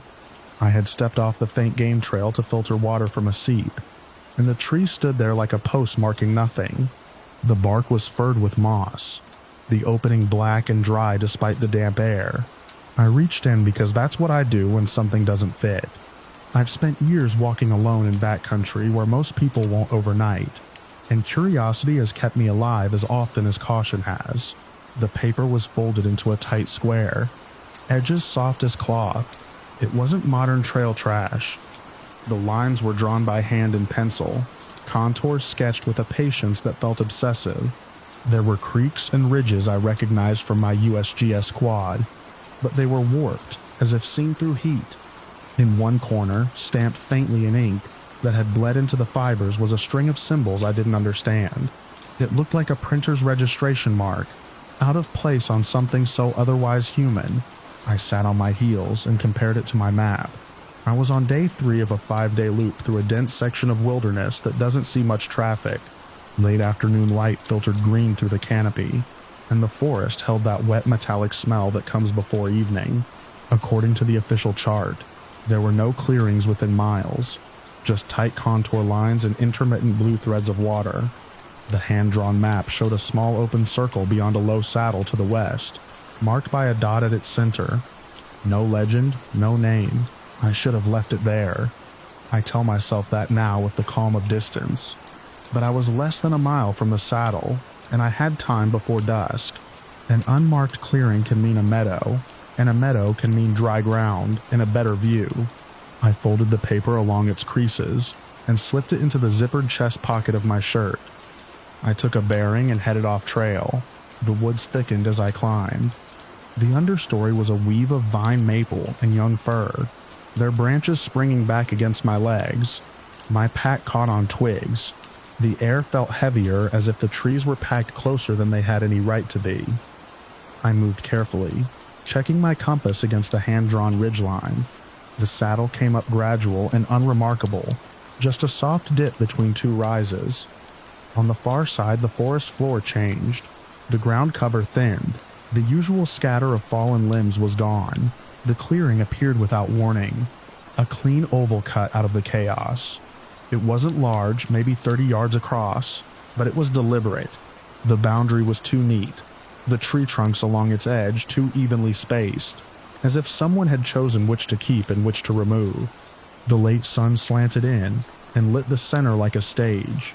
There was a stone there, not a boulder dropped by chance, but a slab set flat on 3 smaller rocks, waist high and level.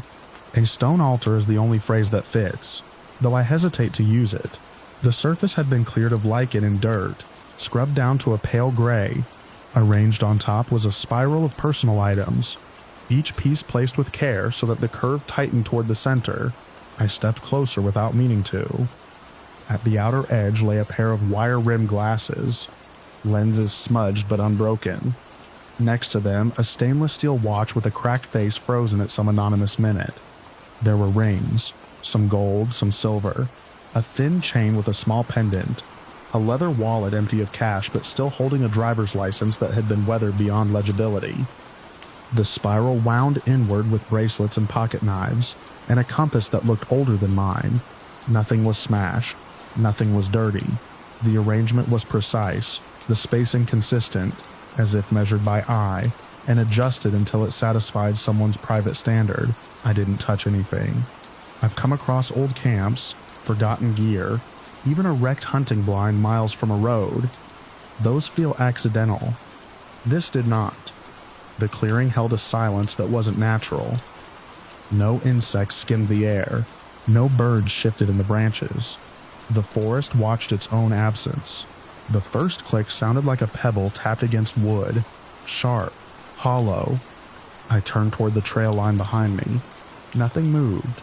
The second click came from my left, the same tone, the same spacing, then another to my right. Not loud, not frantic, rhythmic, deliberate. I stood still and listened. The clicks continued, one at a time, circling the clearing. They were not woodpeckers, I know that staccato rattle. These were singular, spaced evenly, as if made by something testing a surface. I scanned the understory, looking for the flick of a tail, the bend of a branch. The light had shifted lower, and the shadows at the edge of the clearing had deepened into a continuous band. The clicking moved closer. I felt it more than heard it, a small vibration in the air that made my teeth ache. I told myself it could be branches knocking together in a breeze I couldn't feel. But the leaves above me were still. The spiral of objects on the stone seemed to draw my eye inward, toward its center, toward a small empty space no larger than a fist. Another click sounded directly behind me, just beyond the line where the grass gave way to brush. I backed away from the stone, careful not to disturb the pattern. The clicking paused, then resumed, now matching my movement, shifting to stay opposite me across the clearing. It was a perimeter sound, a fence being tested. I felt the old animal part of my brain wake up and take over. I unbuckled my hip belt. The pack slid from my shoulders and hit the ground with a soft thud. I dropped my trekking poles beside it. I kept my eyes on the trees and stepped backward toward the direction I had come from.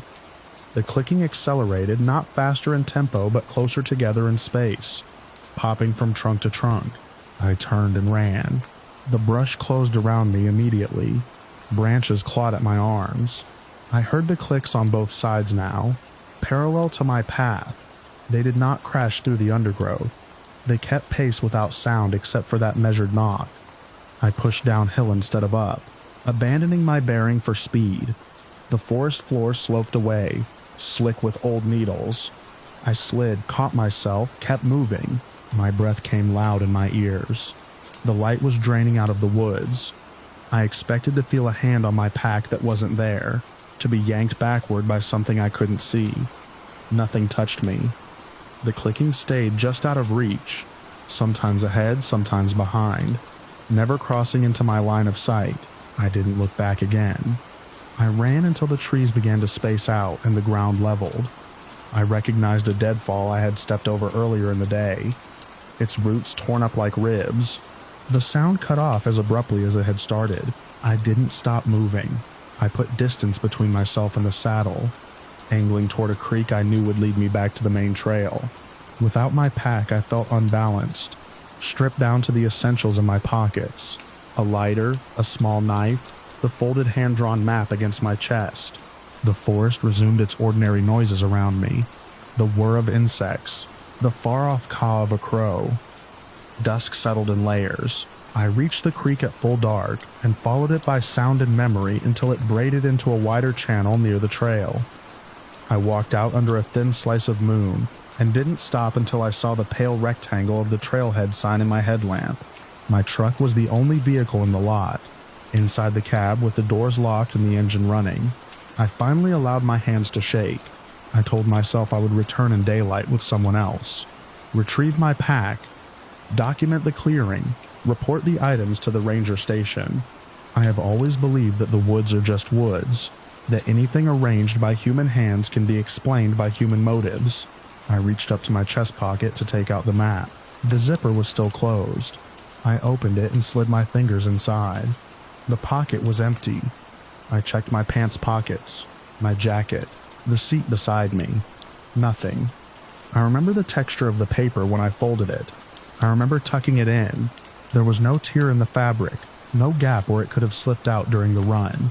I drove home that night without my pack, without my poles, without any proof that the clearing existed beyond the scratches on my forearms and the thin line of dried sap on my wrist from the cedar's hollow. I did not go back the next day. I have not gone back since. Sometimes when I lay out my gear before a trip, I unzip that chest pocket and run my fingers along the seam, feeling for a weakness in the stitching that might explain how a folded square of paper could vanish. The fabric is intact. The zipper teeth meet cleanly. The pocket holds nothing but air, and I can still hear, if I stand very still, a measured clicking just beyond the tray line of my memory.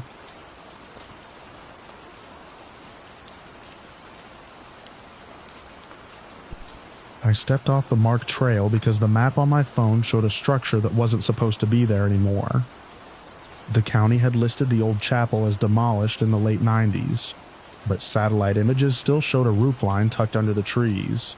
I've spent years tracking down places like that. Fire towers, shuttered schools, abandoned farmhouses. So I followed a faint deer path through the brush until the woods opened, and the building rose up in front of me. Smaller than I expected and sinking into the earth as if it were trying to disappear. The chapel was wood-framed, its white paint long since peeled to gray. One wall had collapsed inward, exposing warped pews and a scatter of hymnals turned to pulp by rain. The steeple was gone.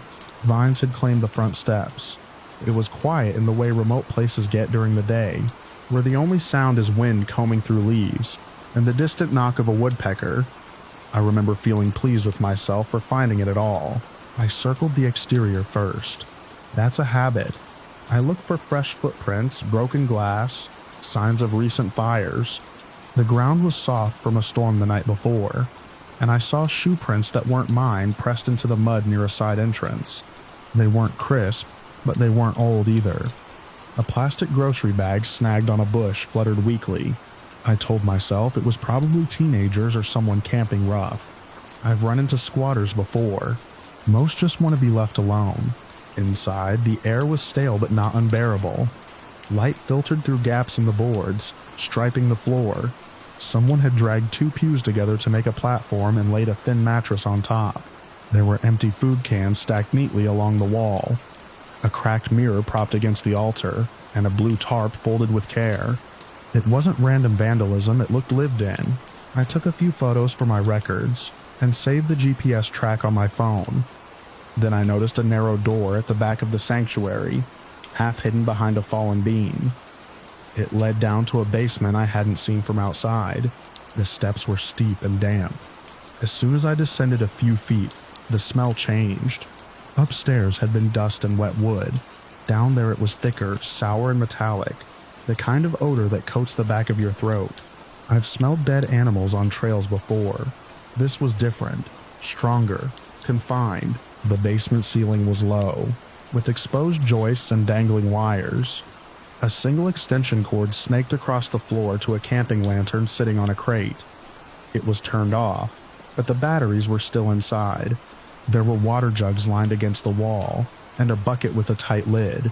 A pile of blankets lay in the corner, flattened as if someone had slept there recently. I could see where the dirt floor had been disturbed. Not dug up exactly, but churned. Flies buzzed lazily near a small grimy window. I remember focusing on that detail because it felt ordinary. Flies meant heat, meant decay, meant something organic nearby. I told myself again it could be an animal, a raccoon trapped under the floorboards, a deer that had crawled in and died. Then I heard a sound from outside.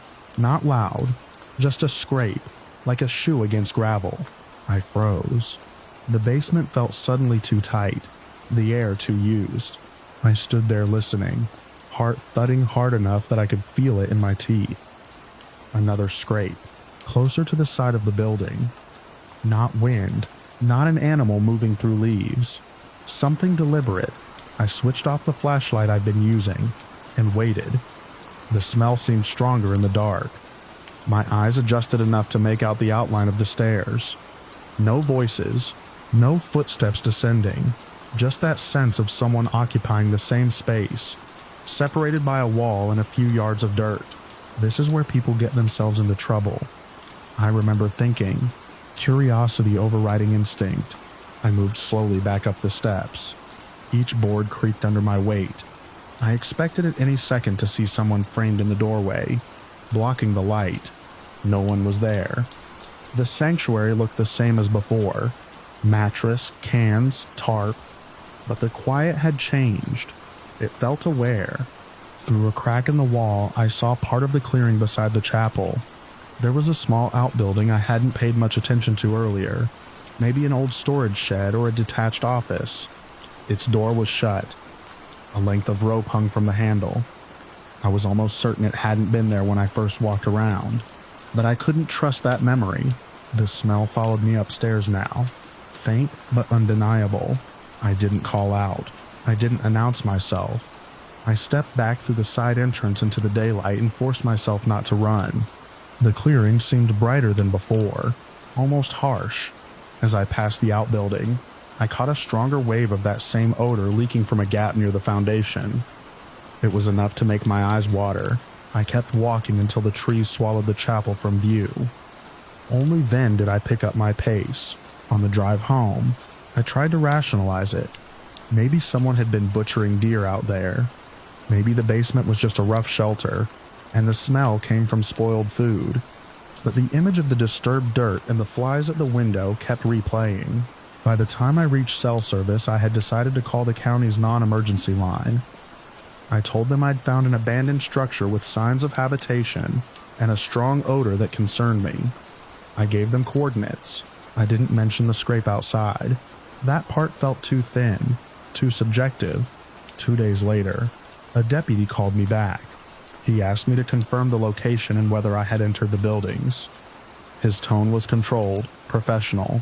I confirmed I had gone inside the chapel, but not the smaller structure.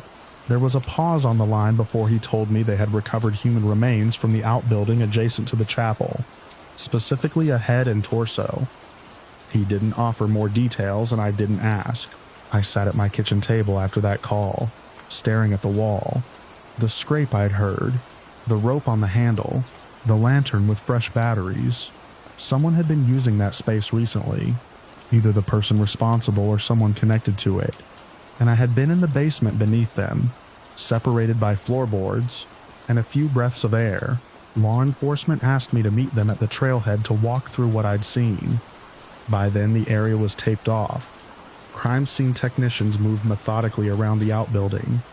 I avoided looking too closely.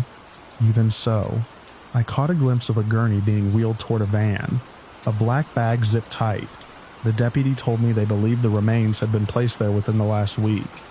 He asked if I had seen any vehicles on the access road. I hadn't.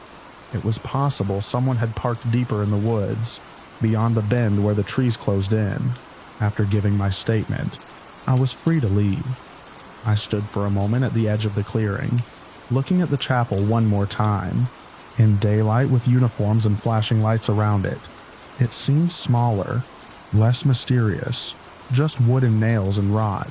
But I couldn't shake the knowledge that when I was in that basement, someone else might have been only yards away listening to my footsteps the way I had listened to theirs. I keep replaying the timing. If I had decided to open the outbuilding door, if I had called out when I heard the scrape, if I had lingered in the basement a few minutes longer, my entire memory of that day pivots on the simple choice to trust a gut feeling and leave. Now when I hike, I still look for forgotten places, but I pay closer attention to what doesn't fit. The fresh battery in an old lantern, the way flies collect at a window, the smell that doesn't belong in open air. The chapel has since been torn down for good. The clearing is just another patch of woods again. But sometimes when I think about how close I was to whatever happened there, I imagine standing in that dim basement, the air thick in my lungs, someone just above me shifting their weight and waiting for me to make the wrong decision. And I see that rope hanging from the outbuilding door, perfectly still in the afternoon light, as if it had never moved at all.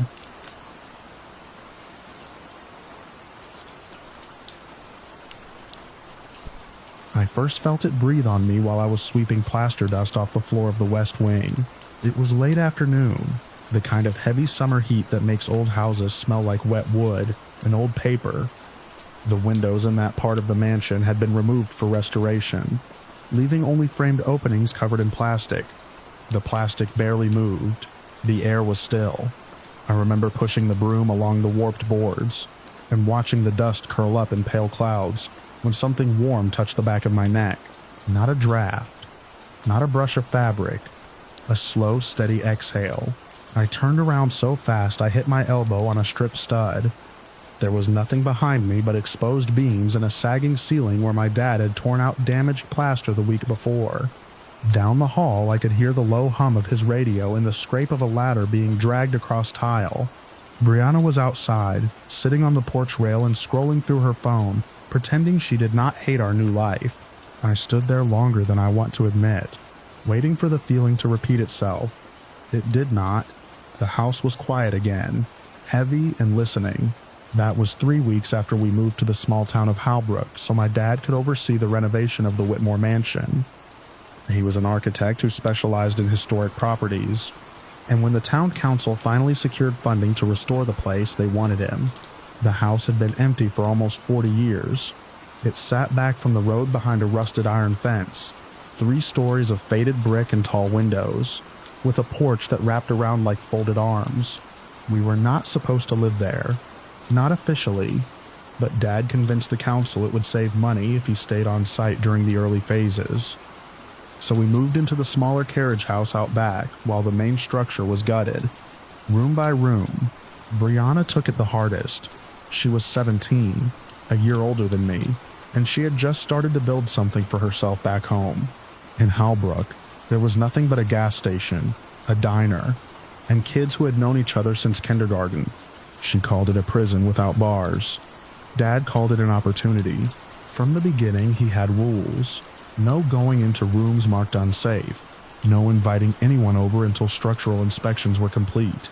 No wandering the unfinished 3rd floor. He said it in the calm voice he used with clients, but there was strain underneath. The house had problems beyond cosmetics. Rot in the subfloor, unstable stair treads, a cracked chimney stack. Hidden dangers, he called them. I kept thinking about the breath in the west wing. That section had once been servants' quarters according to the old blueprints. Dad had left a packet of permits and reference documents on our kitchen table, and I remember noticing a strange string of text at the bottom of one photocopied page, something that looked like a printer glitch more than a code. It stuck in my mind because it felt out of place, like something that did not belong in an official document. The West Wing did not belong either, even stripped to studs. It felt separate from the rest of the house. Sound carried differently there. My footsteps seemed to land a fraction of a second before I expected them to. I did not tell anyone about the breath. I told myself it was heat rising from the boards, or my own imagination amplified by dust and shadows. I told myself that because I needed the house to be only a house. By mid-July, Dad had to leave for a weekend to meet a supplier 2 counties over. He hesitated before he went, reminding us of the rules again. No one inside the main structure, especially not the West Wing. He locked the temporary power box and took the truck, promising to be back Sunday evening. The moment he turned onto the road, Brianna's mood shifted. It was like watching someone step into a version of themselves they had been rehearsing. She had already been messaging people from town. I had seen the names pop up on her phone. She said she just wanted to show them the place. She said it would make her interesting. She said Dad would never know if we kept it contained to the foyer and the front hall. I told her it was a bad idea. I reminded her about loose boards and exposed nails. She rolled her eyes and said I worried too much. That was my defining trait, apparently. Observant, anxious, practical to the point of being boring. By sunset, cars were lining the dirt pull-off near the fence. The sky was still bright, cicadas buzzing in the trees. About a dozen kids showed up. Nothing wild at first, just music from a portable speaker and people wandering through the grand entryway, craning their necks at the chandelier Dad had carefully lowered for cleaning. I stayed near the door. Watching the air inside the mansion felt different at night. Cooler, thinner. Every laugh seemed to echo longer than it should. Someone suggested exploring upstairs. I saw Brianna hesitate, then smile. She liked being at the center of something. I followed because I did not trust the house. We kept to the main staircase, avoiding the taped-off sections. Flashlights cut narrow tunnels through the dark. The 3rd floor landing smelled like old insulation, and something faintly sweet, almost floral, buried beneath dust. At some point, I realized Brianna was no longer in front of me. I assumed she had gone back down to the party. I checked the landing, then the second-floor hall. The music downstairs had grown louder. A door banged somewhere. I called her name once, keeping my voice low. No answer. The plastic sheeting over the west wing entrance was moving. There was no breeze that night. The trees outside had been still when we came in, but the plastic rippled inward, like something had just passed through it. I told myself it was pressure from people moving around. I pushed through. The west wing was darker than the rest of the house. The flashlight beam seemed to be swallowed by the open framing. My shoes crunched on debris. I smelled the same warm, stale air from weeks before. Then I heard it, breathing. Slow, measured, close to my ear.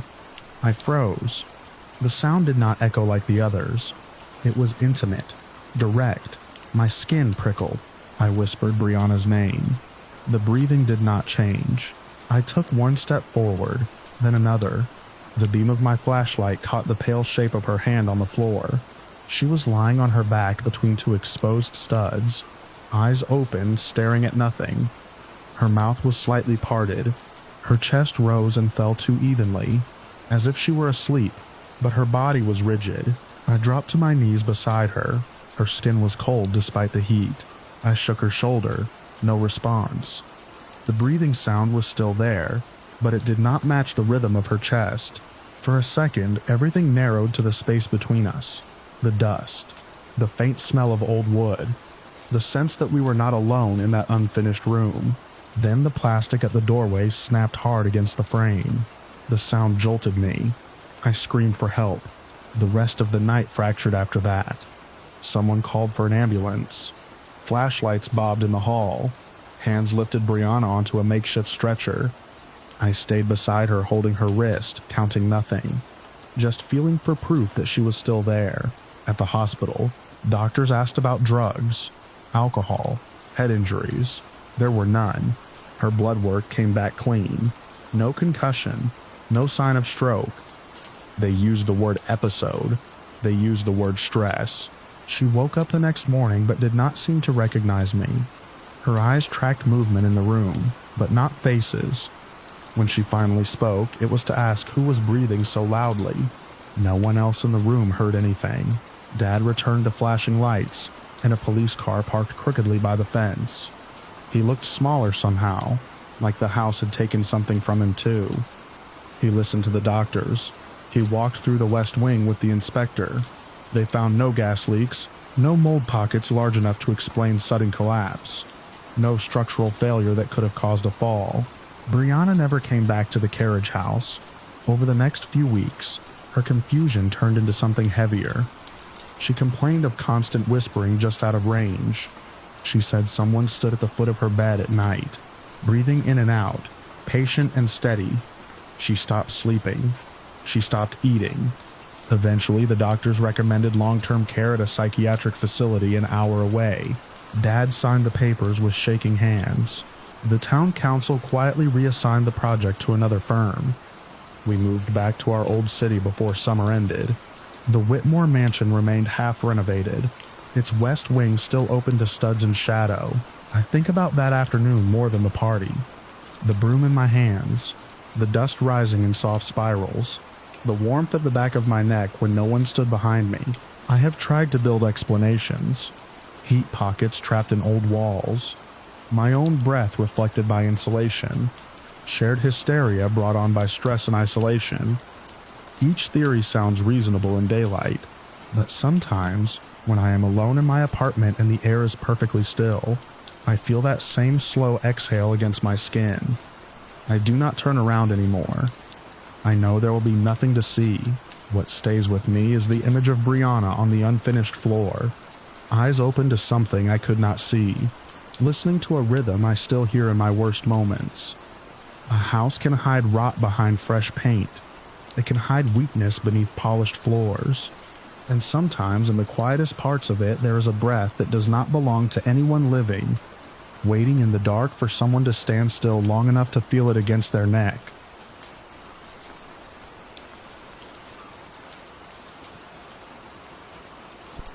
I first heard the breathing on the fourth morning of my rotation, right after I keyed the mic for my scheduled check-in, and before dispatch came back with the weather update. It wasn't static and it wasn't wind crossing the antenna. It was measured, patient, close enough that I pulled the handset away from my ear and looked at it as if it might fog with someone else's breath. I'd been stationed at the Granite Spur cabin for 9 days. The place sits in a bowl of timber above a narrow alpine lake, surrounded by steep, densely forested slopes that block any road noise or stray hikers. My job was simple on paper: trail reports, fire watch, wildlife survey notes, and 2 radio check-ins a day. The nearest ranger was a 3-hour hike and a ridge away. My only reliable link to anyone was the handheld in the roof antenna bolted to the stovepipe. That morning the sky was clear, a thin crust of frost still holding to the shaded side of the clearing. I gave my call sign. The breathing slipped into the pause after my transmission, steady and unhurried. Then dispatch answered with routine clarity, asking for conditions and confirming my supply drop date. No one else seemed to be on the frequency. I told them I'd heard interference. They ran a quick check from their end and reported nothing unusual. No cross traffic, no open mic. They asked me to switch to the secondary channel and try again. I did. The line was clean. When I switched back to primary for the formal log, the breathing returned, faint but distinct. Dispatch said they heard only my voice and the usual background hiss. The rest of that day I inspected the antenna connection, checked the battery pack, and swapped in the spare handset from the cabinet. The cabin is old but maintained. The wiring is straightforward. There's not much that can go wrong without showing you how it's gone wrong. I found nothing loose or corroded. That evening at the second check-in, the breathing came again, overlapping the silence between my sign-off and their acknowledgement. I told myself it was atmospheric skip. The mountains do strange things to radio waves. Sound carries in ways that don't make sense. I'd heard ranchers on distant frequencies before. A baby crying once. Music that cut in and out like it was underwater. Breathing, though, is intimate. It implies a body close to the microphone. Late that afternoon, while I was splitting kindling behind the cabin, I noticed something at the tree line across the clearing. The light was flat and gray, the sun slipping behind the western ridge. About 30 yards out between 2 fernseh, there was a vertical shape that didn't belong. It was roughly my height, narrow at the shoulders, too symmetrical to be a snag. I leaned the maul against the stump and stepped onto the porch for a better angle. The shape didn't move. No shift of weight, no turn of a head. I went inside for the binoculars and braced my elbows on the railing. Through the glass I saw bark patterns and shadow. But the longer I looked, the more it resolved into the outline of a person standing very still. I watched for a long time.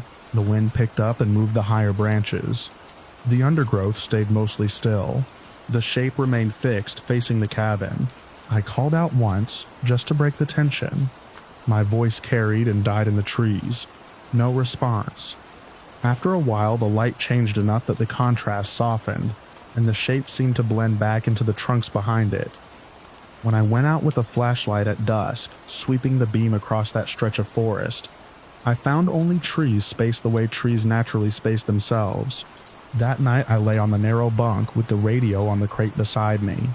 The cabin makes ordinary sounds, boards ticking as they cool, the stovepipe adjusting to pressure, small animals moving under the floor. Around midnight, I heard something separate from that rhythm. Footsteps. Slow, deliberate, circling. They weren't heavy enough to be a bear, not the erratic scuffle of a deer. Each step had a placement to it, a careful press into the ground, then a pause. The sound moved from the front of the cabin along the right wall, across the back where the woods come closest, and around to the left. I sat up and listened as it completed a full circuit. I didn't rush outside. I've learned not to react quickly in the backcountry. Most things have explanations that reveal themselves if you wait. The steps continued, maintaining that same distance from the walls, as if following the line of the foundation. I clicked off the lantern and let my eyes adjust to the dark. The window showed only my reflection and a slice of stars. The circling went on for several minutes. Then it stopped. In the morning, I walked the perimeter with a mug of coffee cooling in my hand. The ground around the cabin is a mix of packed dirt and a thick layer of needles. 2 days before, a light rain had softened the soil enough to take an impression. I saw my own boot prints from hauling water. I saw the faint drag marks where I'd moved a log. I did not see any fresh tracks that matched the path the footsteps had taken. I widened the search, scanning the clearing edge. Nothing clear enough to photograph or cast. No broken twigs at knee height. No displaced stones. The forest floor looked undisturbed. At the morning check-in, the breathing was louder. It came immediately after I gave my call sign, like someone had been waiting with their finger on the transmit button. I held the mic and listened. Inhale, exhale, slow, unhurried. I reported it again. Dispatch repeated that they heard no third party on the line. They suggested I log the interference and continue monitoring. I wrote it down in the incident notebook we keep in the metal drawer by the desk. Date, time, description. When I filed the digital version after I got back, the system assigned it a reference string that looked like a glitch on the screen. I remember staring at it longer than I should have, as if the code itself meant something. Over the next 2 days, the pattern held. The breathing during check-ins, the shape at the tree line appearing at roughly the same hour in the fading light, always at the edge of clear vision. The footsteps after midnight, tracing the same slow circle. I stopped calling out. I conserved my reactions. I listened. On the third night of it, the steps paused directly outside the door. I could tell by the way the sound changed, the subtle shift in how it pressed against the wood. There was a stillness then that felt shared. I found myself holding my breath to hear if the other breathing would fill the silence. It did, but not through the walls. It came from the radio. I hadn't keyed it. It wasn't scheduled check-in time. The handset lay on the crate, dark and quiet except for that soft, steady inhale and exhale coming through the speaker. I watched the small transmit light. It remained off. Whatever signal carried that sound wasn't triggering the usual indicators. I reached over and turned the volume down to nothing. The cabin settled back into its own noises. The footsteps did not resume. By the time the bush plane was due for my rotation change, I was sleeping in short intervals and keeping the radio on even when I worked outside. I didn't mention the shape again to dispatch. I kept the reports to weather, trail washouts, and a note about increased squirrel activity near the lake. I didn't have language for something that stood at the tree line without moving. The morning the plane came in was clear and bright. The pilot skimmed low over the lake before setting down on the narrow strip of water we use as a landing zone. I loaded my pack and the supply crate onto the float and took one last look at the cabin. It sat small and square in the clearing, smoke rising straight up from the chimney. As we lifted off, the plane banking to clear the ridge, I looked down at the site from an angle I'd never had before. The clearing opened like a pale scar in the dark green of the forest. For a moment, I saw nothing unusual. Then the perspective shifted. They were standing just beyond the reach of the open ground, evenly spaced among the trees. Human-sized figures, too tall to be stumps, too narrow to be bears, arranged in a rough ring around the cabin, facing inward. There was no movement as we climbed. No wave, no attempt to hide. The formation held. I leaned forward and tapped the pilot's shoulder, pointing down. He dipped the wings slightly, giving me a clearer view. The figures remained in place, partially obscured by branches, but unmistakably upright. The distance swallowed detail. I couldn't see faces. I couldn't see arms. Only the impression of bodies occupying deliberate positions. Then the ridge cut off the view. The radio on the plane was quiet except for standard traffic from a distant airstrip. No breathing. No interference. I kept my eyes on the forest as long as I could, searching for a break in the canopy that might reveal the clearing again. But the mountains folded in on themselves and the cabin disappeared. Back at the district office, surrounded by fluorescent lights and the low hum of computers, the experience felt thinner. I gave a measured account to my supervisor, sticking to what I had observed. The unexplained audio during check-ins, the repeated visual anomaly at the tree line, the nocturnal footsteps without physical evidence, the sighting from the air. He listened without interrupting and asked if I needed time off before my next assignment. I told him I was fine. At night, though, in my apartment miles from any dense forest, I sometimes wake just before my alarm, certain I've heard the click of a mic opening on the bedside table. The room is still.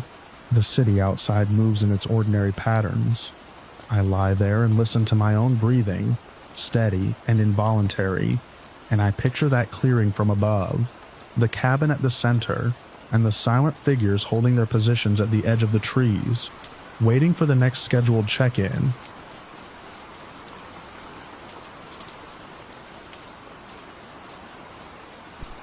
I still have the photo Melissa took that afternoon, buried in an old cloud backup I can't bring myself to delete. Every time I open it, I tell myself I'm looking for proof that I imagined the rest. The classroom looks harmless in the picture. Rows of neglected desks, pale light from tall windows, dust floating like lint in the air. We're all smiling, and behind us, where there was nothing when we turned around, there is someone standing too close to the back wall. The room was in the oldest wing of our school, past a set of double doors that were usually propped open but led nowhere anyone needed to go. Officially, it was under maintenance. In reality, it had been empty for years. Our school had been built over what used to be a wartime hospital, and that particular corridor had once been an administrative annex. At least that's what the history club claimed. Most students didn't care. It was just a quiet place to eat lunch when the cafeteria felt too loud. I was the one who suggested we use it. Midterms were coming up, and I wanted somewhere calm to review notes between classes. Melissa and two others followed me down the hallway, laughing about how dramatic the old wing looked. The lights flickered in a way that felt more neglected than sinister. The floor tiles were scuffed but clean. There was a faint smell I couldn't place at first, something sharp under the dust, like old antiseptic trapped in the walls. The classroom door stuck before it opened. Inside, the desks were stacked along one side, and the chalkboard still had faint writing on it, half erased. There were metal hooks along the ceiling, the kind used for hanging old projectors or decorations. I remember looking up at them and thinking they seemed excessive. We claimed a few desks and pushed them into a circle. Melissa, who documented everything, pulled out her phone and started taking selfies. She insisted the lighting in abandoned spaces made everyone look cinematic. We posed with exaggerated seriousness, then with wide grins. At one point, she turned her back to the chalkboard and snapped a shot over her shoulder. Nothing unusual happened while we were in there. No cold drafts. No sounds beyond the hum of distant ventilation. If anything, it felt anticlimactic. We left when the bell rang, promising to come back after school to study. It wasn't until last period that Melissa sent the photos to our group chat. I was half listening to a lecture when my phone buzzed in my backpack. Later, in the hallway, she grabbed my arm and told me to look at the third picture. In the image, we were clustered together in the foreground. Behind us, near the back wall, stood a young woman in what looked like a pale uniform. Her hair hung straight and dark against her shoulders. Her face was slightly blurred, as if the camera had struggled to focus, but the outline was clear enough. She was not anyone from our group. We all swore she hadn't been there. The door had been closed. The room had one entrance and tall windows that didn't open. Melissa tried to rationalize it immediately. Maybe it was a reflection. Maybe someone had stepped in and out without us noticing. Maybe the phone glitched. When she forwarded the original file to me, the name appeared as a string of characters I'd never seen before. IMG 4587 Ta. She laughed and said it looked corrupted. I remember staring at those symbols longer than I meant to. By the time the final bell rang, the unease had dulled into something almost funny. We agreed it was creepy, yes, but not serious. I had a chemistry exam the next morning, and I didn't want to lose my quiet study spot. The library closed early on Thursdays. The old classroom would be empty. I told the others I'd meet them there, but they all backed out one by one. Practice ran late. A ride was waiting. A headache. I didn't blame them. The photo had unsettled us more than we admitted. It was nearly evening when I walked back down the abandoned corridor alone. The double doors were closed this time, and I had to push harder to get through. The overhead lights hummed faintly. Outside the tall windows, the sky had gone the flat gray of an approaching storm. The classroom felt smaller without the noise of my friends. I set my books on one of the desks we'd pulled forward earlier and sat down facing the chalkboard. I told myself the tightness in my chest was just leftover nerves from the exam. For a while, nothing happened. I worked through practice problems. The building settled around me with distant creaks. Rain began to tap softly against the windows, irregular and harmless. Then I heard another tapping. It was close. Not the window, not the pipes in the walls. A light, rhythmic knock. I froze, pen hovering over my notebook. The sound came again, directly above me. I looked at the ceiling tiles. They were discolored in places, sagging slightly in their frames. I listened harder, trying to match the sound to the rain outside. It didn't match. The rhythm was wrong. I shifted in my chair, and something brushed the top of my shoulder. I flinched and turned, expecting to see a loose cord or maybe a hanging strip of insulation. There was nothing at eye level. The room was exactly as it had been. Another tap, this time on the back of my chair. Slowly, I tilted my head upward. At first, I saw only the metal hooks along the ceiling. Then I noticed that one of the tiles above me was darker than the rest, stained in a spreading pattern. A drop of liquid swelled at its edge. It fell onto my open textbook. The spot it left was bright red. I stared at it, confused, waiting for my mind to correct the color into something ordinary. Rusty water, paint, anything else. Another drop followed, landing beside the first. The metallic smell reached me a second later. My breath shortened. I pushed my chair back, and as I did, something grazed the side of my head. I looked up fully. A young woman hung suspended from one of the ceiling hooks. Her body angled slightly as if caught mid-sway. Her feet were bare. The tips of her toes brushed the top of my chair with each small movement, producing the tapping I'd been hearing. Her uniform was old-fashioned, pale fabric darkened in places. Her head was tilted at a degree that didn't look comfortable, but her eyes were open. They were fixed on me. For a second, my brain insisted this was a projection of light and shadow, a trick of stress. I blinked hard. She did not disappear. A thin line of red trailed from her sleeve down to her fingertips, gathering and falling in steady drops onto my desk. The room was silent except for the soft contact of her feet against the chair. Tap, tap. I stumbled backward, knocking into another desk. The impact jolted the room, but she swayed only slightly more, as if responding to a breeze I couldn't feel. Her gaze never shifted. I don't remember reaching the door. I remember the handle resisting, then giving way under my grip. The hallway light seemed too bright after the dim classroom. I ran without looking back. The security office was near the main entrance. The guard on duty, Mr. Halpern, looked up in surprise when I burst in. I must have looked worse than I realized, because he stood immediately and asked what happened. I couldn't explain it clearly. I told him there was someone in the old classroom, someone hurt, someone hanging.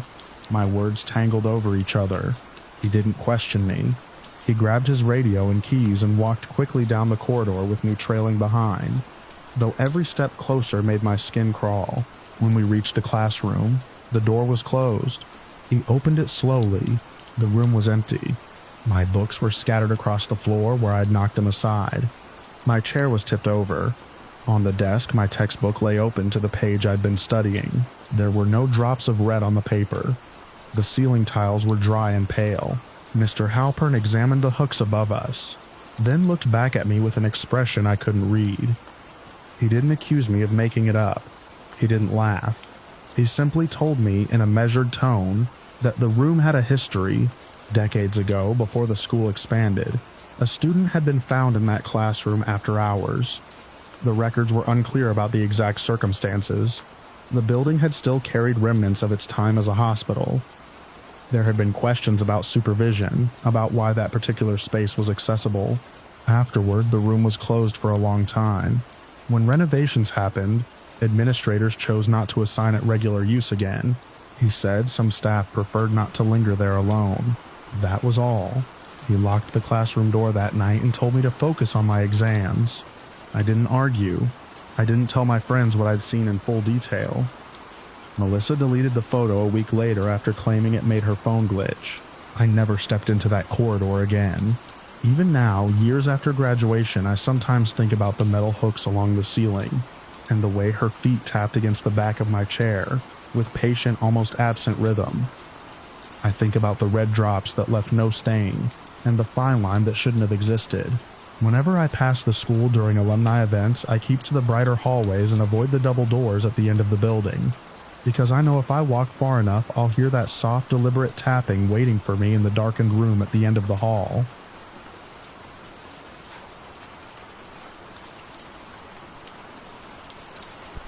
The first thing I felt when I stepped out of the tunnel was the cold breath of the station pushing back at me, like the building didn't want to be entered again.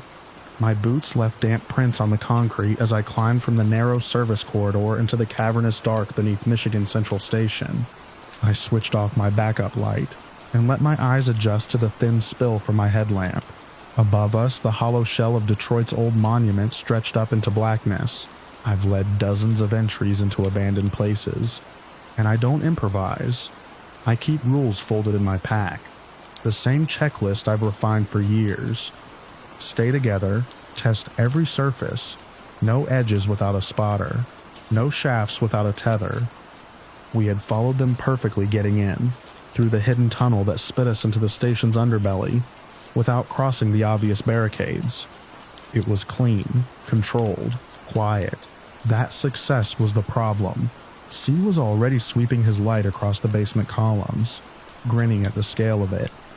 Robbie hovered close to me, still new enough to feel the weight of the place. The air smelled like wet plaster and old smoke. Somewhere water dripped with a steady metallic tap. We moved up through a stairwell, choked with debris.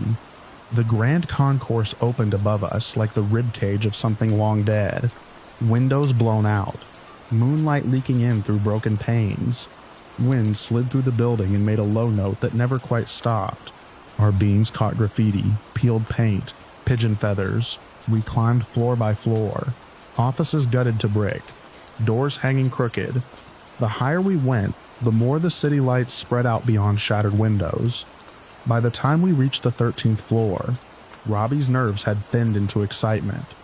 Tia was talking about the roof. The stairwell door to the roof was swollen, but we forced it open with steady pressure. The night air hit us clean and sharp. Detroit lay flat and glittering under a low cloud ceiling. Up there, with the wind in our ears and the station quiet beneath us, it felt less like trespassing and more like conquering. That was the shift. We stayed too long, took photos, sat on the ledge well back from the drop, but closer than I liked. When we finally started down, the tight formation we'd kept on the way up loosened. Robbie drifted ahead to catch different angles with his camera. Sid lagged behind me, then past me, his boots scuffing loose grit. I reminded them to close ranks. I reminded them that fatigue makes people careless. My words didn't land the way they had in the tunnel. On the 13th floor landing, the elevator doors were peeled apart like a mouth. The car was gone. Just a black shaft falling straight down, the edges rimmed with rust. We all saw it at the same time. I stopped a few steps back, told them to give it space. Kite picked up an empty glass bottle from the hallway, probably left by other explorers. He weighed it in his hand and said something about wanting to hear how long it would take to hit bottom. Robbie laughed. The mood had shifted into something lighter, reckless. I told him no, not near the edge. He stepped closer anyway, careful at first. There was a strip of crumbled plaster and pigeon droppings along the threshold. I saw his boot slide a fraction before he did. It happened without drama. 1 second he was leaning forward, arm cocked. The next, his foot lost purchase. The bottle left his hand at the wrong angle. His body tilted into the open space. He disappeared. There was a single impact as the bottle shattered far below. Then a long, empty rush of sound as C fell through the shaft, scraping against nothing. My light snapped to the void. Robbie froze beside me. 10 stories is longer than it sounds. A metallic twang cut through the shaft, then another. The cables vibrated, a low humming tremor that carried up to us. My beam caught movement several floors down. Saab wrapped around the elevator cables, arms and legs locked, his body swinging slightly in the dark. He hadn't hit bottom. He had caught the cables maybe 3 floors above the lower offices, his weight bowing them inward. One shoe was gone. His free foot searched for purchase against the guide rail. I dropped flat on my stomach and extended my light further down, keeping my center of gravity away from the edge. Robbie started forward and I grabbed his jacket and dragged him back. I told him to breathe, told him to stay behind me. C was alive. I could see his helmet light flickering against the shaft wall. He wasn't shouting. He was conserving air, conserving strength. That scared me more than if he'd been screaming. We moved fast then, but not sloppy. I forced it to stay procedural. I had rope in my pack, not enough to reach the bottom of the shaft, but enough to reach him if we could get to the right floor. We pulled back from the opening and took the stairs down at a controlled pace. Every instinct screamed to run. Running in that building would have broken an ankle before we made it 2 flights. At the floor where I judged he might be level, we forced open the elevator doors. The gap revealed the shaft cables vibrating inches from the threshold. C hung below us, maybe 8 feet down, his arms wrapped tight. His face was turned into the steel. I anchored the rope to a radiator pipe, bolted into brick, tested it with my full weight. It held short, clear steps. No wasted motion. I lowered myself into the shaft, braced against one wall, boots planted on the narrow lip inside the doorway. The cables thrummed beside my shoulder. I could feel the tremor of C's grip weakening through the metal. I told him to look at me, to move one hand at a time. When I said, he shifted. The cables sang under the change in weight. I looped the rope under his arm and across his chest, cinched it tight. My forearm pressed into the cold steel as I tied the knot. His breathing was ragged now. One of his hands slipped an inch before catching again. I gave Robbie the signal to haul. The rope tightened. C's body rose slowly, scraping against the shaft wall. Dust rained down. I pushed from below, guiding his boots toward the doorway. For a second, his weight dragged us both outward, and the cables shuddered hard enough to make a deep, resonant boom. Then his knee cleared the threshold. Robbie pulled with everything he had. I shoved upward. Together we tipped C onto the cracked tile of the hallway. He rolled away from the opening on instinct, curling onto his side. I climbed out after him and dragged the rope clear. For a moment, none of us moved. The shaft hummed softly behind us, settling. C's hands were raw and blistered, where the cable had burned through his gloves. His arms shook uncontrollably. There was a deep bruise forming along his shoulder where he'd struck something on the way down. But he was breathing, awake, whole. We didn't linger. We got him to his feet and moved as a unit back to the stairwell. Every landing felt narrower on the way down. Every broken step looked like a trap we'd been lucky to avoid earlier. The tunnel seemed longer, returning through it. I stayed at the rear, watching C's gate, ready to catch him if his legs gave out. Robbie didn't speak. The only sound was our boots, and C's uneven breathing echoing off concrete. When we reached the car, the city felt too bright, too normal. We drove straight to the emergency room and told a stripped-down version of the truth. A fall in an abandoned building. No heroics. No details about tunnels or roofs. Clay spent the night under observation. Severe bruising. Rope burns. A mild concussion. The doctor said another few seconds and his grip would have failed completely. I went back to the station once, months later in daylight with permission, standing at a distance from the sealed entrances. The windows were still broken, the roof line still cut against the sky. From the outside it looked inert, like a relic waiting for restoration. But I know how thin the margin was inside that elevator shaft. I know how quickly competence turned into arrogance once we felt untouchable. We entered clean and disciplined, and that success convinced us the building had softened. It hadn't. Every time I close my eyes, I see the rectangle of that open doorway on the 13th floor, the strip of loose grit at the threshold, and the empty dark beyond it